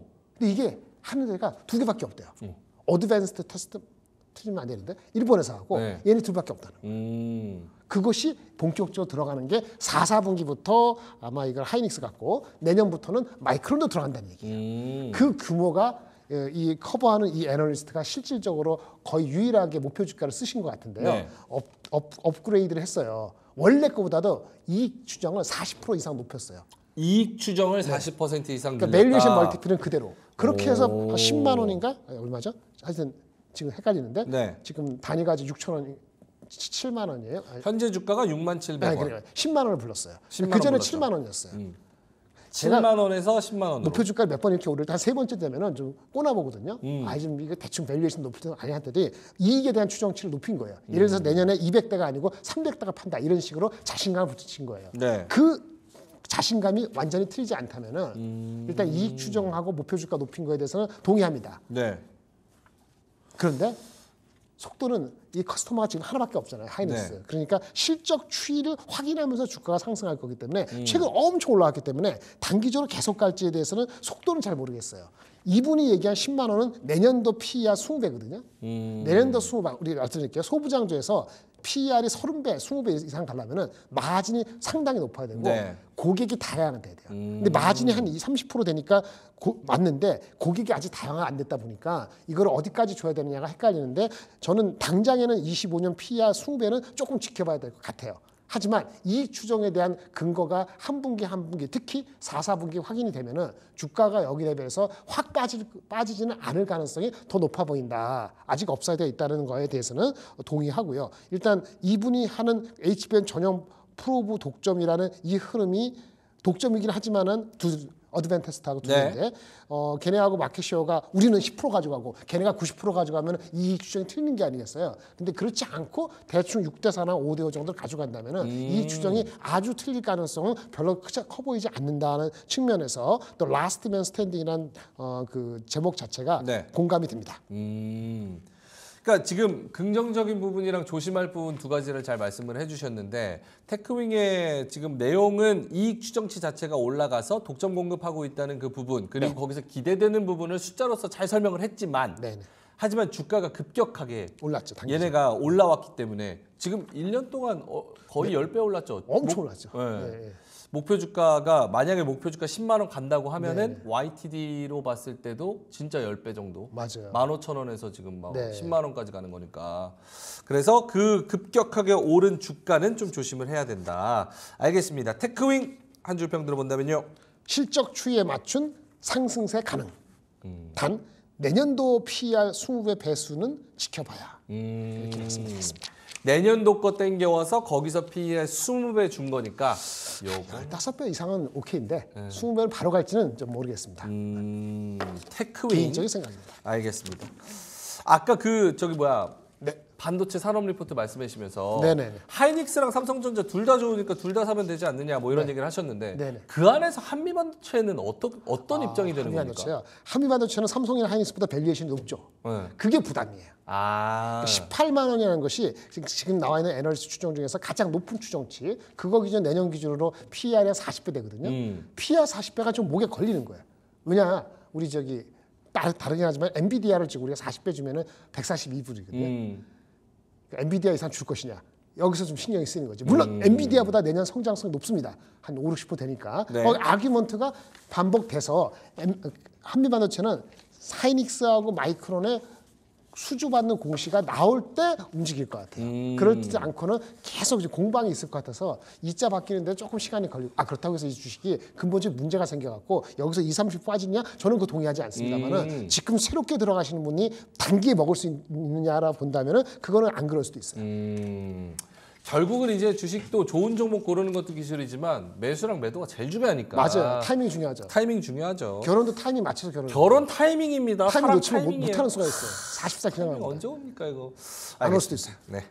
제이 짱돌님께서 지금 올라온 보고서 어디서 볼 수 있는 거예요? 방송 본 지 얼마 안 돼서 말씀을 하셔가지고 요거를 인터넷 검색하시면 잘 찾으시면은 이제 무료 사이트를 좀 찾으실 수가 있습니다. 그래서 찾을 수가 있는 그런 웹사이트가 있고 아니라면 이렇게 요약돼 있는 그런 기사들이나 혹은 뭐 블로그나 이런 데서 보실 수 있고 혹은 저희 방송과 딜사이트 런치박스와 함께 하시면 저희가 이렇게 보여드리니까 매일매일 불만나는 리포트 들어오시면 좋을 것 같습니다. 자, 그럼 오늘의 리포트 세 가지 알아봤습니다. KB증권의 FX 관련한 이 환율 전략, 그리고 한국투자증권의 반도체 산업 리포트, 현대차증권의 반도체 소부장 테크윙에 대해서 이야기를 나눠봤습니다. 자, 그럼 김장열 본부장님과는 여기서 인사를 드리겠습니다. 유니스토리 자산운용 김장열 투자전략 본부장님이었습니다. 고맙습니다. 감사합니다.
자, 점심시간 때 오르는 종목들 그리고 시장의 상황 점검해 보도록 하겠습니다. 두 분 모시죠. AJ 인베스트먼트 이재규 대표님, 유스탁의 유창희 대표님 모시겠습니다. 어서 오세요.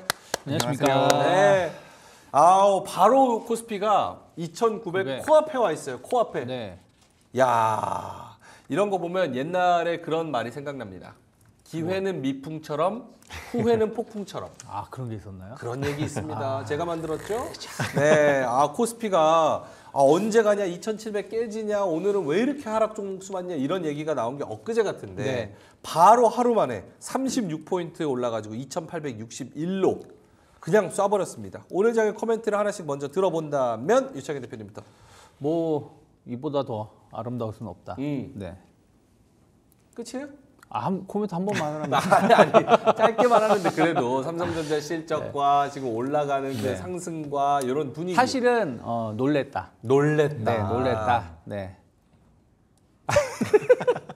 아니 근데 아마 지금 멘트만 보면 분위기만 보면 쇼 쳤는데 망한 사람. 약간 이런 느낌으로 방송을 하고 계세요. 놀랬다가 그 놀랬다. 쇼킹에 놀랬답니까? 그치, 쇼킹에 놀랬지. 네, 쇼킹에 놀랬지. 아니 근데 알겠습니다. 진짜로 네. 네. 근데 이건 미리 깜빡이 좀 켜줘요. 그러게요. 깜빡이도 안 켜고 이렇게 삼성전자 훅 들어오니까 많이 놀랬다. 알겠습니다. 그럼 이재기 대표님은? 저도 좀 비슷하게 가야 비슷하게? 되나요? 그건 아니고 이제 삼성전자가 갈만했다. 저는 이렇게 좀 말씀드리고 싶습니다. 올해 들어서 삼성전자 계속해서 말들이 많았잖아요. 네. 맨날 SK하이닉스와 비교가 되면서 안 좋았었는데 결국에는 레거시 쪽에서 이제 실적적인 부분들이 메리트가 되면서 뭐 수급도 굉장히 좋죠. 그래서 전 삼성전자가 더 올라갈 여력도 많이 남아있다라는 이런 말씀 드려보도록 하면서 삼성전자 같은 경우는 사실 뭐 D램과 레거시 낸드 쪽에 대한 모멘텀도 있지만 수급적인 부분도 6월달 이후에 굉장히 좋아지고 있거든요. 제가 예전에도 한번 말씀드린 것 같은데 6월달까지는 요 파생 만기가 있었기 때문에 매도세가 굉장히 많았다라고 저는 개인적으로 판단을 하고 있습니다. 그렇기 때문에 뭐 6월 파생 만기 이후에 삼성전자 쪽에 대한 수급이 잘 들어오고 있는데 이런 부분들이 좀 더 이어질 가능성이 높다라는 말씀 드리면서 반도체 긍정적인 의견 드리도록 하겠습니다. 근데 지금 채팅창에서 그런 의견은 있어요. 내 계좌 보고 나도 놀랬다. 이지혜님께서 이번 연도 들어서 이렇게 파란 계좌는 처음이다라고 말씀을 하시는 것처럼 사실 지금 코스피 봐서 시가총액 상위주 보면은 불을 뽐는 애들이 엄청 많습니다. 삼성전자, 하이닉스 2% 이상 올라가서 삼성전자 신고가고요. 그리고 KB금융이나 뭐 신한지주, 삼성물산 이런 애들 5%까지도 올라가요. 근데 얘네처럼 이렇게 덩어리 큰 애들이 이렇게 쭉쭉 올라가지만 또 상승 종목, 하락 종목수 이렇게 바뀐다고 하면은 사실은 하락하는 종목수도 만만치 않거든요. 그래서 시장의 온기가 코스피, 대형주 그리고 네. 딱 정해진 반도체, 자동차, 밸류업 뭐 그쵸. 요런 애들 네. 딱 거기로만 쏠린다라는 느낌이 좀 강한 것 같아요. 그럴 수밖에 없죠. 네. 왜냐하면 지금 실적 장세에 들어오게 된다면 코스닥은 어닝 예상치가 계속 줄어들고 있거든요. 근데 대형주는 다 좋게 나오고 있어요. 그러니까 아무래도 자금이 들어올 수밖에 없다 생각하고 있고 미국도 사실은 자세히 보시면 나스닥, S&P 500 연중 신고가, 역사적 신고가 계속 갱신하고 있는데 러셀 지수는 전혀 올라가지 못하고 있어요. 러셀 2000. 어떻게 보면 러셀 2000 같은 경우는 이제 YTD 수익률이 플러스 될까 말까 하는 정도거든요. 그러니까 우리나라 중소형주가 못 가는 이유도 그거와 거의 비슷하다고 보시면 될 것 같아요. 그래서 미국 같은 경우 사실은 지금 상위 10개 기업이 전체 시가총액의 30% 이상을 차지한다고 하고 있지 않습니까? 네. 그래서 특정 종목에 의해서 움직이는 거는 우리나라만 그런 건 아니다라고 보시면 되겠고 그나마 우리나라는 정말 특정 몇 개만 가는 게 아니라 대형주 예를 들어서 밸류업 관련돼서 은행주들 뭐 수요일에 좀 윗골이 나오니까 이거 끝난 거 아니냐 했을 텐데 어제 오늘 상승 잘 나오고 있고요. 뭐 삼성전자, 하이닉스 당연히 좋은 흐름 보여주고 있고 자동차 뭐 현대차 조금 며칠 쉬어긴 했습니다만은 아직까지 이거 가지고 추세 끝났다라고 말할 수 없다라는 것이죠. 그리고 사실은 소리 소문 없이 강하게 계속 가는 게 또 바이오, 이따가도 말씀하실 거지만 바이오 같은 경우 그래서 상당히 대형주 쪽에서는 여러 가지 이슈들이 주가를 끌어올릴 수 있는 분위기가 있는데 중소형주들은 조금은 그런 게 좀 부족한 부분들이 있죠. 오늘 그나마 다행인 건 뭐 로봇주들이 좀 반등을 주고 있지만 이게 몇몇 기업만 움직이는 것이지 전체적으로 힘을 계속 못 내고 있었고 2차 전지도 뭐 약간 테슬라라든지 어떤 이슈가 있으면 한번 반짝 오르긴 하지만 이게 연속성을 띠지 못하고 있고 그러니까 뭔가 코스닥 내에서도 반도체 일부 또 제약바이오 일부를 빼고 나면 그렇게 힘을 아직까지는 받기가 힘든 구간이 아닌가 판단하고 있습니다. 오케이, 알겠습니다.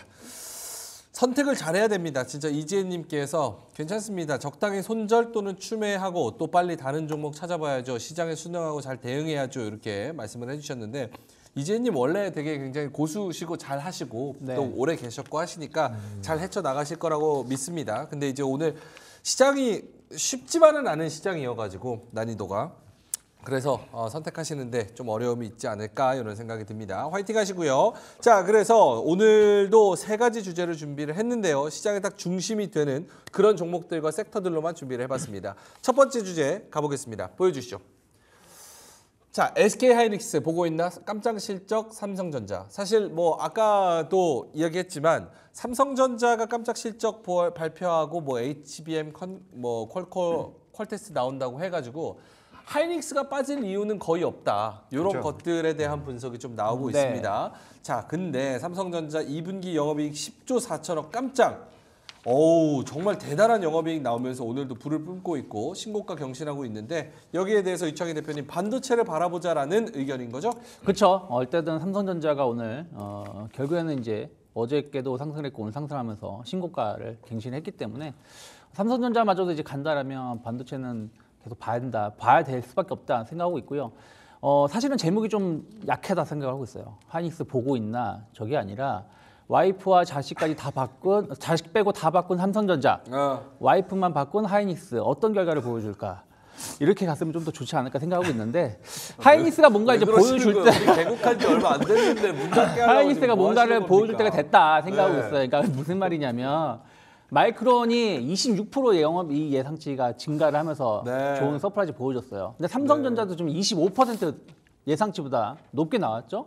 그러면 이제 하이닉스도 지금 4조 원 중반에서 5조 원까지 지금 예상이 되고 있는데 여기서 한 25% 보여준다라면 정말로 하이닉스는 다시 저는 대장주가 되면서 치고 나갈 수 있다 생각하고 있어요. 왜 그러냐면 하이닉스 하면 뭐 HBM만 있는 거 아니냐라고 사람들이 오해할 수가 있는데 그게 아니라는 것이 확인되기 때문에 다시 주도주가 될 수 있다 생각하는데 만약에 하이닉스가 영업이익 예상치보다 한 15% 뭐 이 정도 이렇게 예상치 상회하는 모습을 보여준다라면 아무래도 삼성전자 쪽의 기울기가 좀 더 나올 수 있다. 그래서 지금부터 한 2주 동안은 삼성전자 위주로 움직임이 나오겠지만 한 2주 정도 있다가 하이닉스 실적 발표하기 때문에 그 이후에는 또 이게 판도가 바뀔 수도 있다는 것을 감안하면서 일단 대장주는 일단은 지금부터는 당분간은 삼성전자 또 삼성전자 관련된 기업들이 조금 더 힘을 낼 수 있지 않을까 생각하고 있습니다.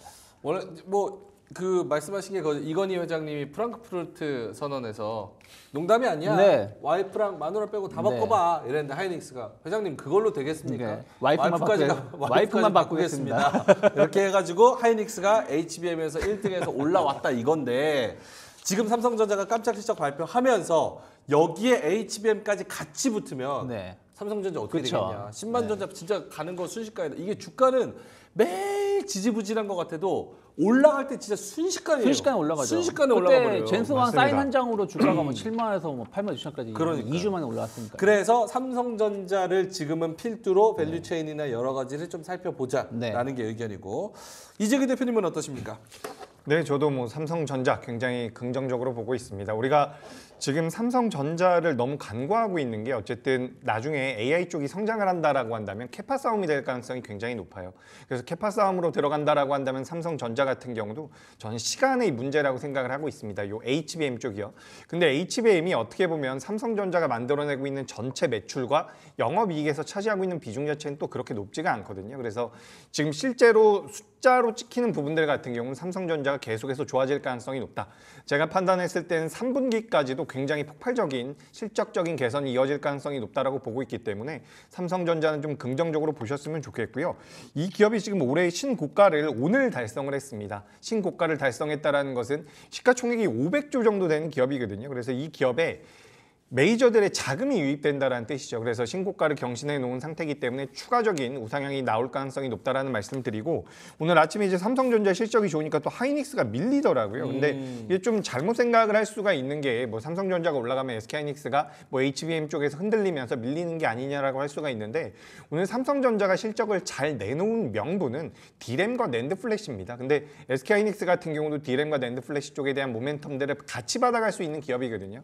그래서 SK하이닉스가 지금 플러스 전환되는 것은 어떻게 보면 당연하다라는 말씀을 드리고 이제 삼성전자가 좀 더 안정적으로 움직일 가능성은 있다. 하지만 SK하이닉스도 역시나도 좋은 모습 보일 가능성 높다라고 말씀드리면서 반도체는 전반적으로 좋다라는 의견 드려보도록 하겠습니다.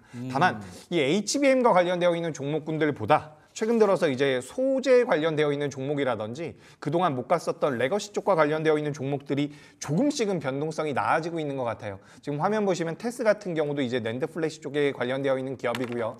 삼성전자가 주주로 있는 원희가 이피스 같은 경우도 최근에 이제 이런 식으로 좀 올라오고 있거든요. 그래서 과거에 좋았었던 종목군들 여전히 모멘텀을 받아가지만 못 올랐었던 종목군들도 좀 살펴볼 필요가 있지 않을까라는 그런 의견 드리겠습니다. 알겠습니다. 앞으로도 반도체 이 반도체에 대한 뭐 반도체 좋다는 얘기는 뭐 다들 많이 하시니까 포트의 반도체 관련주의 비중을 어느 정도까지 가져가냐라는 고민은 좀 많이 하실 것 같아요. 어느 정도가 있어야 적절합니까? 저는 지금부터는 조금 없다고 뭐 좀 적다고 하더라도 그래도 한 40에서 50%까지는 올릴 수 있지 않을까. 절반을 반도체? 뭐 일단은 만약에 여기서 이제 치고 나간다라면요. 만약에 시장이 갑자기 뭐 추풍 낙엽으로 지난 4월, 5월 달인가 4월 달처럼 조정이 나오지 않는다라면 지금 코스피 기준으로만 따진다라면 전 3천 언저리까지 충분히 한 8월 초까지 갈 수도 있다 생각 좀 하고 있어요. 그러면 코스닥도 당연히 최소한 지금 오늘 이제 올라와서 840포인트, 850포인트 정도 되고 있는 건데 충분히 코스닥도 더는 더 갈 수 있다고 보고 있고 그렇다라면 이거의 상승을 주도하는 것은 결국에는 반도체가 될 가능성이 높지 않을까 생각 좀 하고 있습니다. 그러면 일단은 상승 그 위주로 좀 올라온다라면 충분히 저는 한 40~50%까지도 포토를 좀 담을 수 있지 않을까. 근데 사실은 뭐 삼성전자 여기서 지금 86,000원 이제 여기서 뭐 9만 원 좀 넘어간다 해서 얼마 수익 나겠냐 하시겠지만 네. 뭐 중소 작은 기업들 대비해서 한 2배, 3배 이상 투자할 수 있는 부분들 감안한다라면 충분히 저는 아직까지도 매력 있다 생각하고 있고 또 하이닉스도 충분히 가격적인 메리트가 있을 수 있는 구간이다 판단하고 있습니다. 하이닉스는 또 리포트에 35만 원짜리도 나왔으니까 좀 기대감이 커져 있는 그런 상황이고 지금은 좀 하이닉스가 쉬고 있지만서도 삼성전자가 어느 정도 좀 상승 분량을 좀 채우고 나면 또 한 번 하이닉스가 달릴 수도 그렇죠. 있기 때문에 네. 좀 기대를 해봐야 되고 반도체 포트에서 한 40%, 50%까지 담아도 된다. 이재규 대표님은요? 저도 한 40%, 50%는 담아도 되지 않을까라고 생각을 하고 있습니다. 와. 그러니까 우리가 이 반도체 쪽 같은 경우는 사실 삼성전자 실적이 좀 안 좋았다라고 한다면 긴가민가했을 것 같아요. 하지만 지금 40%, 50% 정도 담을 수 있다라는 명분은 결국에는 실적적인 부분입니다. 실적에서 1분기 때 좋아졌어요. 4분기에서 작년 4분기에서 올해 1분기로 넘어오면서 실적이 좋아졌거든요. 2분기 때 좀 더 좋아질 거고요. 3분기, 4분기까지 좋아질 가능성이 굉장히 높다라고 본다면 주가가 많이 못 올라온 기업들 같은 경우는 비중을 좀 담을 수도 있다라는 의견을 드리고 싶습니다. 그리고 사실 우리나라에서 이 반도체, 특히 뭐 삼성전자를 필두로 한 이 밸류 체인들 같은 경우는 많이 담을 만하다라고 저는 생각을 하고 있어요. 그래서 개인적으로는 반도체가 일단은 주도 섹터가 될 가능성이 높고 계좌에서는 비중이 많았으면 좋겠고 그 다음으로 이제 7월달, 8월달 되면서 성장주 쪽에 대한 관심도가 좀 필요하지 않을까라고 생각을 하고 있습니다. 그래서 우리가 대표적인 성장주라고 할 수 있는 것은 2차 전지 그리고 제약바이오가 될 가능성이 높은데 지금은 반도체가 가장 비중이 많다라고 하더라도 7월달, 8월달 2분기 실적 발표 전후로 해서는 반도체를 조금 줄이면서 제약바이오라든지 2차 전지를 좀 더 가져가는 게 어떨까 이렇게 좀 의견 드리겠습니다. 반도체를 중심으로 두고 그 다음에 제약바이오랑 2차 전지로 좀 채워나가면 어떨까?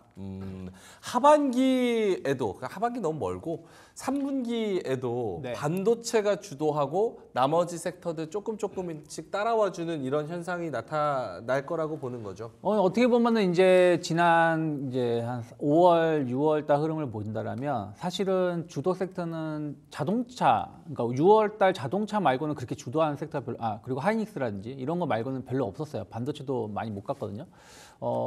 그리고 나서 이제 좀 급등락이 나온 게 약간 음식료라든지 뭐 화장품 이런 쪽이었는데 항상 물론 과거의 방식이 지금도 간다라고 똑같다고 말을 못하지만 일단 삼성전자가 움직이기 시작한다라면 또 다른 종목은 또 많이 못 갈 수도 있다 생각 좀 하고 있어요. 특히 반도체만 움직임이 나오면 또 반도체 막 이런 얘기가 나올 수도 있다 생각하고 있습니다. 그래서 당분간은 반도체 쪽에 계속해서 집중하는 게 많은데 다만 저는 그렇게 생각을 해요.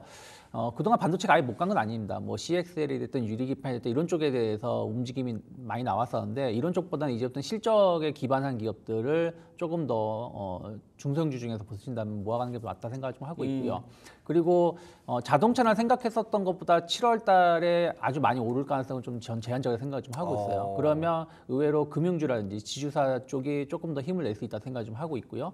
그리고 많이 오른 감은 좀 있지만 바이오주들이 계속해서 좋은 이슈들이 나오고 있다 생각을 좀 하고 있습니다. 그래서 만약에 포트를 잡는다라면 저는 뭐 자동차는 조금 이번 달은 좀 조금 줄이더라도 한 20% 그리고 반도체 쪽은 한 4에서 50% 그리고 그 밸류업 관련돼서 네네. 금융주들이 한 30%, 30% 그리고 이제 바이오라든지 이런 쪽으로 이제 트레이딩할 수 있는 쪽은 또 한 20% 정도 놓고 대응하시면 그 7월 달, 8월 달 좋은 결과 볼 수 있지 않을까 생각하고 있습니다. 네. 반도체 관련해서 종목만 딱딱 받고 한고 넘어갈게요. 종목만 주세요. 종목 갑자기요? 반도체 그래도 포트에 이 종목은 그래도 있어도 되지 않나? 예, 전 오늘 이제 원익 머티리얼즈라는 기업, 원익 요 머티리얼즈. 원익 머티리얼즈 말씀드리겠습니다. 저는 뭐 하나 머티리얼즈 하나머티리얼즈, 네. 하나머티, 원익머티. 알겠습니다. 자, 그러면 두 번째 주제로 바로 넘어가 보겠습니다. 두 번째 주제 보여주시죠.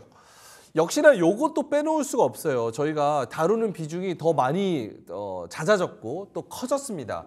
제약바이오의 시대가 다시 왔나요? 사실은 뭐 개별 종목으로 움직이면서 시작하기는 했지만 제약바이오가 갈 것 같이 하면서 뒤통수 친 적이 최근 들어서도 한 1, 2년 동안에도 몇 번 있었습니다. 근데 이번에는 진짜 좀 분위기가 다른 것 같습니다. 전반적으로 다 올라오고 있는 분위기고 삼성 바이오로직스까지 같이 붙어주고 또 좋은 이야기가 나오면서 위에 있는 뭐 알테오젠이나 HLB, 리가캠 뭐 이런 애들이 쫙쫙 같이 붙어주면서 밑에 있는 애들도 따라오는 이런 형상이 돼가고 있습니다. 근데 제약바이오는 확실히 무섭기 때문에 얘기를 잘 듣고 투자를 하시면 좋을 것 같습니다. 이재기 대표님이 발제하셨는데 제약바이오 시대 다시 왔나요? 이번엔 진짜다? 예, 이번엔 진짜다입니다. 우리가 아마 첫 시간에 제약바이오를 한번 다뤘을 거예요. 네. 당시에도 비슷한 말씀을 드렸는데 우리가 올해 들어서 2024년도 들어서 삼천당 제약과 그리고 HLB 그리고 알테오젠이 이 제약바이오를 굉장히 강하게 끌어왔습니다. 근데 우리가 5월달, 7월달에 몇몇 가지 5월달에 몇몇 가지 이슈들이 생기면서 HLB도 좀 급락을 했고요. 그 외에 알테오젠이나 삼천당 제약도 어느 정도 조정을 받았는데 최근 들어서 다시 한번 올라와 주는 모습들이 굉장히 긍정적이죠. 어쨌든 우리가 과거에는 임상 쪽에 대한 모멘텀을 가져가는 기업들의 주가 흐름이 좋았다라고 한다면 최근에는 이 기술과 관련되어 있는 부분들이 시장에서 많이 부각이 되고 있는 것 같습니다. 그래서 뭐 알테오젠이라든지 삼천당 제약 같은 경우 주가 흐름이 굉장히 좋았고 유한양행도 주가 흐름이 굉장히 시장에선 기대감이 많았었죠. 근데 최근에 이제 특징적인 부분들 같은 경우는 뭐 펩트론이라든지 인벤티지렉 같은 경우 그리고 삼천당 제약도 최근에는 이제 비만 쪽으로 많이 엮이고 있는데 이렇게 이제 기술력이라든지 트렌드가 좀 바뀌는 과정에서도 강세 종목이 계속해서 나오고 있다는 겁니다. 그러니까 상반기부터 지금까지 제형 변경과 관련되어 있는 종목군들이 끌고 왔다라고 한다면 최근에는 비만 당뇨 쪽에 대한 모멘텀이 붙고 있고 그리고 방금 전에 이제 앵커님께서 말씀하셨던 것처럼 삼성 바이오로직스가 1조 이상의 수주를 진행하면서 이제 바이오시밀러 쪽이라든지 CMO 쪽에 대한 위탁 생산 쪽에 대한 모멘텀까지도 시장에서 붙고 있다는 거죠. 그래서 그동안 시장에서 이끌어왔었던 알테오젠을 비롯한 테크 관련주들이 살짝 쉬어가는 모습을 보일 수도 있는 과정에서 과거의 대장주였다라고 할 수 있는 셀트리온과 삼성 바이오로직스가 지금 조금씩 힘을 받고 있다는 부분입니다. 이 바이오시밀러 같은 경우는 우리가 지난주에 대선 토론이 있었죠. 트럼프가 좀 앞서 나가는 부분들도 있었는데 트럼프 재직 당시에 바이오시밀러 쪽에 대한 종목군들의 주가 흐름이 굉장히 좋았기 때문에 이번에도 그 부분들이 좀 부각이 되는 게 아닌가라는 생각이 듭니다. 전반적으로 정리를 해보자면 우리가 알테오젠이라든지 관련돼서 제형 변경과 관련되어 있는 기업들, 그 다음에는 비만 당뇨, 그리고 어제 오늘 보시면은 이중항체라든지 ADC와 관련되어 있는 종목군들, ABL 바이오라든지 오늘 같은 경우 리가켄 바이오가 굉장히 좋은 모습을 보이고 있는데 이 ADC 쪽에 대한 모멘텀이 붙고 있는 상황에서 과거의 대장주라고 할 수 있었던 이 바이오시밀러라든지 위탁 생산과 관련되어 있는 기업들의 주가 흐름이 견고하게 나온다라고 한다면 제약바이오는 밀릴 이유가 별로 없다라고 생각을 하고 있습니다. 그래서 우리가 하반기에 금리 인하에 대한 기대감까지 붙는다라고 한다면 제약바이오 긍정적이지 않을까라고 보고 있으니까 이 부분 참고하시면 되겠습니다. 사실 이전에도 밀릴 이유는 별로 없었습니다. 그쵸. 이유 없이 밀려버린 거지. 그러니까 바이오가 뭐 밀릴 이유였다라면 가끔 이제 뜬금포로 일부 기업들이 장 마감 후에 대규모 유상증자 발표한다든가 뭐 이런 거 말고는 사실은 바이오주들이 뭐 어떤 문제가 될 만한 건 없었다 생각 좀 하고 있고요. 뭐 일단은 신약 관련해서 요즘에 이슈가 많이 적긴 합니다만은 어쨌든 그 전부터 계속 준비했던 부분들이 일부 좀 반응을 보여주고 있는 거 아니겠습니까? 오늘 유한양이 올라오는 것도 뭐 FDA 승인에 대한 어떤 기대감들, 또 ADC 시장에 진입할 수 있다, 진출한다는 어떤 기대감들이 좀 반영되고 있다 생각하고 있고요. HLB도 최근에 주가가 좀 다시 좀 반등을 성공하는 모습인데 뭐 어찌 되었든 다시 한번 FDA에 준비를 하고 있다는 부분들이 계속해서 뭐 신약 이슈들 뭐 긍정적으로 보여줄 수 있다 생각하고 있고 또 뭐 그 비만 치료제 관련해 가지고 뭐 펩트론이 계속 좋은 주가 상승 보여주고 있는데 이런 부분들이 삼천당 제약이라든지 관련돼서 또 온기가 계속 돌고 있다라고 보고 있어요. 그래서 저는 일단은 바이오를 보신다라면 그때도 제가 말씀드렸지만 사실은 바이오가 좀 어려워요. 뭐라고 설명하기도 제가 잘 모르는 내용들도 많고 이해하기 좀 어려운 것도 많은데 확실한 거는 어떤 특정 분야에 대해서 시장을 선점하고 있거나 그쪽에 대해서 계속해서 좋은 뉴스가 나오고 있는 기업들, 뭐 리가케인 바이오 같은 경우라든지 뭐 펩트론 그리고 알테오젠 뭐 이런 기업들은 조금 비싼 것 같은데라는 느낌이 들더라도 결국엔 더 갈 수 있는 모멘텀은 아직은 남아 있다 생각 좀 하고 있습니다. 그래서 너무 가파르게 오르는 거를 추격 매수하시기보다는 예를 들어서 알테오젠 최근에 보면 또 조용해요. 뭐 최근에 보면은 그 최근 주가가 30만 원 살짝 못 터치 못하고 한 25만 원대에서 움직임이 나오고 있는데 여기서 추가적인 급락만 안 나온다면 여기서 이제 계속 좀 행보세를 보여줄 수 있다 생각하고 있고 그러면 다시 30만 원 이상 갈 수 있다 보고 있기 때문에 지금 가격 25만 원 전후로 해서는 조금씩 모아갈 수도 있다. 그래서 이제 움직임이 나오려고 하는 기업들, 나올 수 있는 기업을 좀 관심 있게 보면서 바이오를 대응하신다라면 충분히 좋은 결과 볼 수 있지 않을까 생각하고 있습니다. 이게 오늘도 사실 테마별 시세로 보면 바이오, 제약바이오 쪽이 제일 좋아요. 바이오 시밀러, 코로나19 모더나, 비환치료제, K-뉴딜 바이오, mRNA, 콜드체인 등등등등등 해가지고 바이오가 제일 좋은 흐름인데 물론 채팅창에서도 참 이게 바이오가 공부하기가 너무 어렵습니다. 제약바이오라도 다 잘 가는 건 아니네요. 못 가는 거는 왜 그렇죠? 라고 말씀을 하셔서 바이오 중에서 못 가는 것들은 왜 그렇습니까? 일단 지금 자금이 시장에 굉장히 풍부하진 않습니다. 맞습니다. 그렇기 때문에 좀 쏠림 현상이 심한 상황이고 그렇기 때문에 뭐 예를 들어 가지고 ADC라고 한다면 리가켄바이오 같은 경우는 우리나라뿐만 아니라 전 세계적으로 놓고 보더라도 ADC 쪽에 대한 개발을 가장 많이 하고 있어요. 그렇기 때문에 이제 업종별로 그러니까 뭐 예를 들어 가지고 비만 쪽 같은 경우는 펩트론이 대장주라고 보시는 게 좋고요. 바이오시밀러 쪽 같은 경우는 삼성바이오로직스가 대장주일 가능성이 높겠죠. 그래서 우리가 지금 업종 그 분야별로 가장 잘하고 있는 기업들이 힘을 먼저 받아가고 있는 것 같습니다. 그래서 웬만하면 대장주 성격을 가지고 있는 종목군들을 공략하시는 게 맞다라는 말씀을 드리고 만약에 후발 종목군들을 가지고 계시다라고 한다면 전 웬만하면 재무제표가 좀 그래도 좋은 기업들 하시는 게 어떨까. 그러니까 제약바이오 매매하시는 분들께서 굉장히 어려워하시는 게 제약바이오가 너무 어렵다라는 내용 자체도 어렵다라는 부분이 있지만 매매하시기도 좀 어려운 부분들이 있거든요. 제가 좀 간단하게 팁을 드려보자면 일단 전통적인 제약사들은 주가의 변동성이 요 바이오테크 기업들에 비해서는 좀 덜합니다. 제약사를 좀 보시는 방법도 이제 바이오 쪽에 대한 공략을 할 수 있는 방법 중에 하나라는 말씀을 드리고 또 한 가지 말씀드려보자면 재무가 좋으면 좋아요. 매출과 영업이익이 흑자이면 좋은데 만약에 그런 기업이 아니라 다른 기업을 공략해 보겠다라고 한다면 첫 번째로는 기관들이나 외국인들이 레포트를 내주는 기업이 좋습니다. 레포트가 나오는 기업이 좋고요. 그 다음에는 기술 이전에 관련되어 있는 이력이 있는 기업들이 좋다라는 거죠. 그러니까 제약바이오라고 해서 모든 종목이 움직인다라고 보기보다는 그래도 좀 선별적으로 접근하실 필요가 있는데 안정적인 종목을 선호하신다라고 한다면 제약주 그게 뭐 안정적인 부분이기 때문에 뭐 변동성이 좀 덜할 수도 있는데 그런 부분에서 선택을 한다라고 한다면 제약주 그리고 반대로 이제 나는 변동성을 좀 원한다라고 한다면 재무가 좀 안 좋다라고 하더라도 기술 이전에 관련되어 있는 이력이 있는 기업들 뭐 이렇게 좀 보시는 게 어떨까라는 의견 드리겠습니다. 오케이, 알겠습니다. 자, 그래서 제약바이오 확실히 지금 물론 하루아침에 바뀔 수도 있지만 이전보다는 더 온기가 많이 오고 좀 자금들이 많이 들어오는 것 같습니다. 제약바이오 쪽에. 그래서 기대감을 가지고 조금 더 갈 수 있을지 지켜보도록 하겠고요. 자, 그러면 세 번째로 가볼게요. 요것도 죽을 듯 하면서 굉장히 잘 가는데 신작흥행 게임주 지금이 진짜 바닥입니까? 그러니까 지금 시장이 7월 들어서 초반에 굉장히 어렵다고 생각이 든 게 얘네가 올라오네. 2차 전지, 게임, 바이오, 예, 로봇 맞습니다. 이러니까 바닥에 있던 애들이 빈집털이로 해서 올라오는 케이스들이 많아요. 네. 그러다 보니까 이상하다 왜 내 거는 죽고 쟤네가 살지 이런 경우. 자, 신작 게임 흥행주 이거 지금이 진짜 바닥인가? 어떻습니까? 뭐, 시프트업? 근데 게임 같은 경우는 계속 좀 기업별로 봐야 된다 생각을 좀 하고 있어요. 사실은 이제 1분기 때도 게임주에 대한 어떤 그 분위기는 안 좋았어요. 특히 실적 안 좋을 거라고 다들 예상했는데 실적 발표하는 기업들 모두 다 실적이 좋았습니다. 일단은 흑자 전환한 기업도 많았고 그리고 예상치를 또 상회하는 부분들 이런 부분들이 있다 보니까 관련된 기업들이 이제 바닥인가라는 인식들이 좀 있었고요. 또 최근에는 또 신작 2분기 때 신작을 출시를 했던 기업 그런 내용들이 계속 좋게 이어져 오고 있는 게 있고 그 다음에 앞으로 신작 출시를 좀 준비하고 있는 부분들이 좀 있죠. 그래서 약간 게임 시장이 좀 판도가 좀 변한 부분들이 좀 있어요. 옛날처럼 단순하게 MMORPG만 인기를 끄는 게 아니라 지금 오히려 MMORPG는 새로 출시를 한다고 해도 시장에서 그게 크게 흥행을 못하는 경우가 많이 있고 약간 이제 뭐 턴제 게임이라고 하죠. 딱 일정 시간 내에서 게임을 하고 끝낼 수 있는 것들. 뭐 크래프톤의 뭐 배틀그라운드가 대표적인 예고요.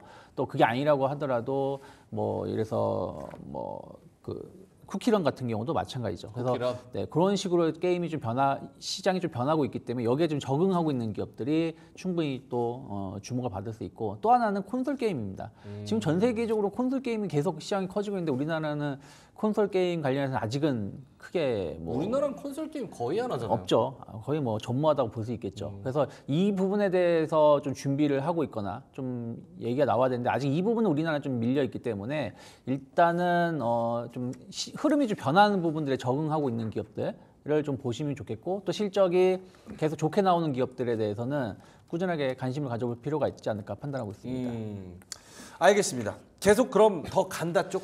근데 이게 더 간다라는 게 다 간다라는 게 아니라 예를 들어서 뭐 크래프톤 같은 경우 전 더 갈 수 있다라고 보고 있어요. 네. 충분히 30만 원 이상으로 갈 수 있는 분위기는 되어 있다라고 좀 보고 있는데 예를 들어서 NC소프트 조금 바닥에서 반등 줬으니까 갈 수 있지 않을까요? 말한다라면 네. 저는 흐름을 봐야 된다 생각 좀 하고 있습니다. 그래서 게임은 게임 업체별로 좀 구분을 해서 봐야 되는데 사실 게임주들도 거래량이 그렇게 많은 그 기업은 아니기 때문에 저는 너무 무리해서 투자할 필요가 있을까라는 생각은 계속하고 있습니다. 오케이. 알겠습니다. 게임주 관련해 가지고 넥슨 연매출 4조 청신호, 3.5조 대여 시프트업 출격, 데브시스터스 쿠키런 누적 매출 100억 원 돌파 여러 가지 이야기들을 해봤습니다. 시간이 뭐 두 분의 공략주 얘기하면은 요 얘기 네. 같이 할 수 있을 것 같아가지고 바로 넘어가 볼게요. 자, 오늘 주제가 반도체랑 그리고 제약바이오 게임주 이렇게 이야기를 했는데 두 분의 오후장 공략주는 무엇을 가지고 오셨을지 한번 공개해 보도록 하겠습니다. 보여주실까요? 자, 두 분의 공략주는 바이넥스와 W게임즈입니다. 바이넥스 역시 뭐 뭡니까? 뭐 제약바이오 이게 밸류체인 위탁 해가지고 같이 하는 거죠, 네. 그렇죠? 근데 뭡니까는 뭡니까? 아니 내용 좀 모르는 게 써 있어가지고 오케이. W 네. 게임즈 예. 카지노 게임 개발 전문 게임사. 오케이. 누가 먼저 하시겠어요? 나는 이거 진짜 내가 먼저 이거 진짜 갈 것 같다. 그래서 내가 먼저 하고 싶다라는 분 손 한번 들어주세요. 제가 그 정도는 아니고 그 제가 정도 아니고. 먼저 왜 둘 다 발을 빼세요? 제가 먼저 내가 다시- 먼저 한다고 했는데 그럼 먼저 그래요? 하시죠. 제가 먼저 하실까요? 할게. 치고 나가고 바이넥스 있으니까. 가봅시다. 치고 나가고 있으니까 야, 바이넥스. 바이넥스 이거 대단한 기업입니다. 네, 바이넥스 대단한 기업이죠. 네. 미생물 동물세포 배양 등 한 12,000리터 정도 생산 CMO, CDMO 관련해서 생산 그 용량을 가지고 있고요. 중요한 건 그동안 이제 바이넥스는 임상용으로만 생산을 하던 것을 이제 셀트리온 쪽으로 해가지고 범용 제품 쪽으로 해서 돌립니다. 그래서 7,000리터 정도가 이제는 범용 제품으로 생산에 들어가기 때문에 상당히 안정적인 매출을 보여줄 수 있다 생각하고 있어요. 왜냐하면 임상용은 딱 그 생산이 소량되어 있고 그게 또 계속 얼마나 생산될지 모르는데 범용 제품은 꾸준하게 뭐 그 약이 뭐 없어지지 않는 한 판매가 그 생산을 할 수 있는 거고 또 셀트리온 제품들은 계속해서 일본, 유럽은 거의 뭐 시장 점유율 1위고 미국 시장도 이제 곧 준비를 하고 있기 때문에 그런 거 감안한다라면 안정적인 매출 충분히 나올 수 있다 생각 좀 하고 있고요. 또 이 회사 재무 구조가 상당히 튼튼합니다. 바이오주 보실 때는 앞에서 말씀하셨지만 재무 구조가 좋아야 돼요. 최근에 보면은 ABL 바이오가 제3자 유상증자로 주가가 급등을 했고 뭐 리가케 바이오는 아예 뭐 오리온 그룹하고 협업을 하고 있고 삼청당 제약도 주가가 잘 가는 이유가 공장을 지으려고 하는데 유상증자가 아니라 뭐 대출이 아니라 그냥 자사주 매각을 통해 가지고 자금을 확보하겠다라고 아니겠습니까? 그래서 바이오는 항상 자금이 중요한데 재무 구조가 상당히 안정적이라고 좀 보시면 될 것 같아요. 그래서 그런 거 본다라면 오늘 지금 17% 오르고 있는데 좀 많이 오른 감이 있어도 이제 고점을 막 돌파하려고 하고 있습니다. 그리고 뭐 미국이 계속해서 중국 생물 보안법으로 해서 규제를 네. 한다는 거가 감안한다라면 저는 16,500원만 크게 이탈하지 않으면 한 2만 원 이상 올라갈 수 있다 보고 있습니다. 바이넥스 매수가 현재가도 괜찮은 것 같다. 그리고 목표가는 2만 원 잡아주셨고요. 손절가는 16,500원. 오늘 지금 17% 오르면서 18,180원. 근데 목표가가 너무 약간 작은데 룸이. 그렇지 지금 않아요? 보면 작은데 어쨌든 오늘 시가 대비해서는 또 30% 자리니까 일단 22,000원 올라가고 그렇네요. 좀 눌렸다가 또 가고. 그러니까 오늘 오른 것도 좀 감안을 그렇죠, 해야 감안해야 되긴 되니까. 하겠네요. 네. 와, 오늘 17% 쏩니다. 위대한 기업 바이넥스 내용을 잘 알려주셨습니다. 이재규 대표님 공략주 가기 전에 솔리마르님께서 게임주 하시니까 NC 장기 보유자인데 홀딩 유효한가요? yes or no로 대답한다면 어떻습니까? NC요? 한숨부터 쉬고 시작하시면 요거 저는 보유자분이 너무 속상하죠. 5입니다. 5. 오 예, 일단 보유하시는 게 맞다라고 말씀을 드리고 싶어요. 왜죠? 지금 아까 전에도 이제 앵커님께서 잠깐 말씀을 해주셨는데 네. 우리가 지금 7월달 들어오면서 굉장히 특징적인 게 뭐냐면 2차 전지가 반등을 좀 했고요. 제약바이오가 했고요. 그리고 오늘 보시면 게임주도 좀 반등을 하고 있고 로봇 관련주도 반등을 하고 있거든요. 이 종목군들의 공통점이 뭐냐면 전부 다 성장주입니다. 지금 이게 굉장히 좀 특징적인 부분이거든요. 우리가 지난주부터 미국에서 지표가 나오면서 이번 주에 우리나라 시장 성장주 쪽으로 자금이 들어오고 있어요. 만약에 오늘 삼성전자가 좋은 실적을 내놓지 못했다라고 한다면 전 성장주들이 더 좋았을 거라고 생각을 하고 있습니다. 그래서 지금 게임 관련주들 전반적으로 저는 개선될 가능성이 높다라고 보고 있는데 이게 도대체 무슨 얘기냐 하실 수 있는데 게임주들 같은 경우 우리가 네이버 카카오와 생각하는 경우가 많아요. 오늘도 보시면 네이버와 카카오가 오랜만에 반등을 하고 있거든요. 그래서 우리가 이런 부분들을 놓고 봤을 때 하반기에는 뭐 인터넷이라든지 게임주 쪽에 대한 모멘텀들이 붙을 가능성이 높다라는 말씀드리면서 저는 NC소프트도 일단은 보유의 의견 말씀드려보도록 하겠습니다. 알겠습니다. 평단이 29만 5천 원이라고 말씀을 하셨으니까 일단은 하반기 갈수록 게임에 대한 기대감 조금 바닥 찍고 올라올 가능성이 있기 때문에 기다려보자. 알겠습니다. 이재규 대표님의 공략주는 W게임즈입니다. 어떤 회사고 뭐가 좋습니까? 투자 포인트. 이 W게임즈 같은 경우는 오늘 이제 시장에서 뭐 게임주도 괜찮은 흐름 보이고 있지만 W게임즈 같은 경우는 실제로 매출이 계속 잘 나오고 있는 기업이에요.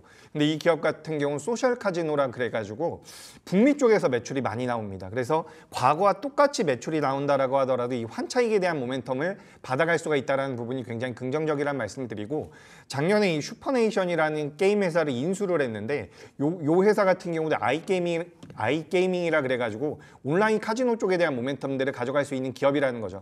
그래서 지금 실질적으로 매출이 굉장히 안정적으로 나오고 있는 가운데 시장에서 게임주 쪽에 대한 관심이 높아진다라고 한다면 주가 흐름이 개선될 가능성이 높고 그리고 이 기업 같은 경우는 굉장히 재밌는 게 유보율이 10,000%가 넘어갑니다. 우와. 그래서 우리가 지금 최근에 시장에서 금융주들, 은행주라든지 오랜만에 이제 뭐 증권주들까지도 변동성을 보이고 있는데 이 주주 환원 가치, 환원 쪽에 대한 모멘텀까지도 가져갈 가능성이 굉장히 높다라는 거예요. 지금 자사주를 7% 정도 보유하고 있는 것으로 알고 있습니다. 그래서 예전에는 이 많은 자금을 가지고 인수를 하지 않을까, M&A를 시도하지 않을까라는 이야기들이 많았는데 일단 M&A보다는 자사주 소각 쪽에 대한 모멘텀들이 붙을 가능성이 높다라는 거죠. 그래서 지금 뭐 시장 트렌드 자체가 성장주 쪽으로 들어온다라고 한다면 주주 환원 쪽에 대한 모멘텀까지 가져갈 수 있는 W게임즈가 좋은 모습을 보일 수 있지 않을까라고 생각이 돼서 준비를 했고요. 근데 뭘 하면 유보율이 10,000%가 넘어갑니까? 우와. 그러게요. 자금이 풍부하죠. 대단하네요. 이게 그러니까 경쟁사들도 많지가 않다라고 해요. 그리고 이제 이 게임 구조 자체가 굉장히 안정적으로 매출이 나온다라고 합니다. 네. 카지노 쪽이라서 그런지 그런 것 같은데 목표가는 일단 제가 49,000원 그리고 손절가는 42,500원으로 잡아드립니다. 목표가가 좀 낮거든요. 근데 만약에 49,000원까지 돌파한다라고 한다면 다시 우리 방송에 나와서 목표가 상향 드리도록 하겠습니다. 오케이. W게임즈 말씀을 해주셨고요. 목표가 49,000원, 손절가 42,500원. 이렇게 두 분의 공략주는 W게임즈, 바이넥스 이렇게 짚어주셨습니다. 하나는 게임, 하나는 또 제약바이오. 네. 이렇게 짚어주셔서 트렌드하게 딱 맞는다는 생각이 듭니다. 자, 그럼 한 1분 정도, 정말 1분 정도 남았는데 30초, 네. 30초 뭐 드린다고 한다면 지금 사실 좋아서 박수 치고는 있지만 괜히 이렇게 갑자기 올라가지고 또 다음 주에 갑자기 색깔 바뀌어서 뒤통수 치는 거 아니야? 이런 경험이 몇 번 있거든요. 네. 그래서 지금 시장에서 그래도 조금 조심하면서 살펴보고 가자라고 할 부분? 저는 뭐 계속 살펴볼 거는 외환 시장이라고 생각 좀 하고 있어요. 환율? 네, 환율적인 부분들인데 일단은 좀 안정세를 좀 띄고 있고 그냥 코스피로만 말씀드린다면 전 2,770포인트가 크게 이탈하지 않는다라면 전 적극적으로 조정식 분할 매수 관점으로 봐야 된다 생각하고 있고 그럼 어떤 걸 매수하느냐?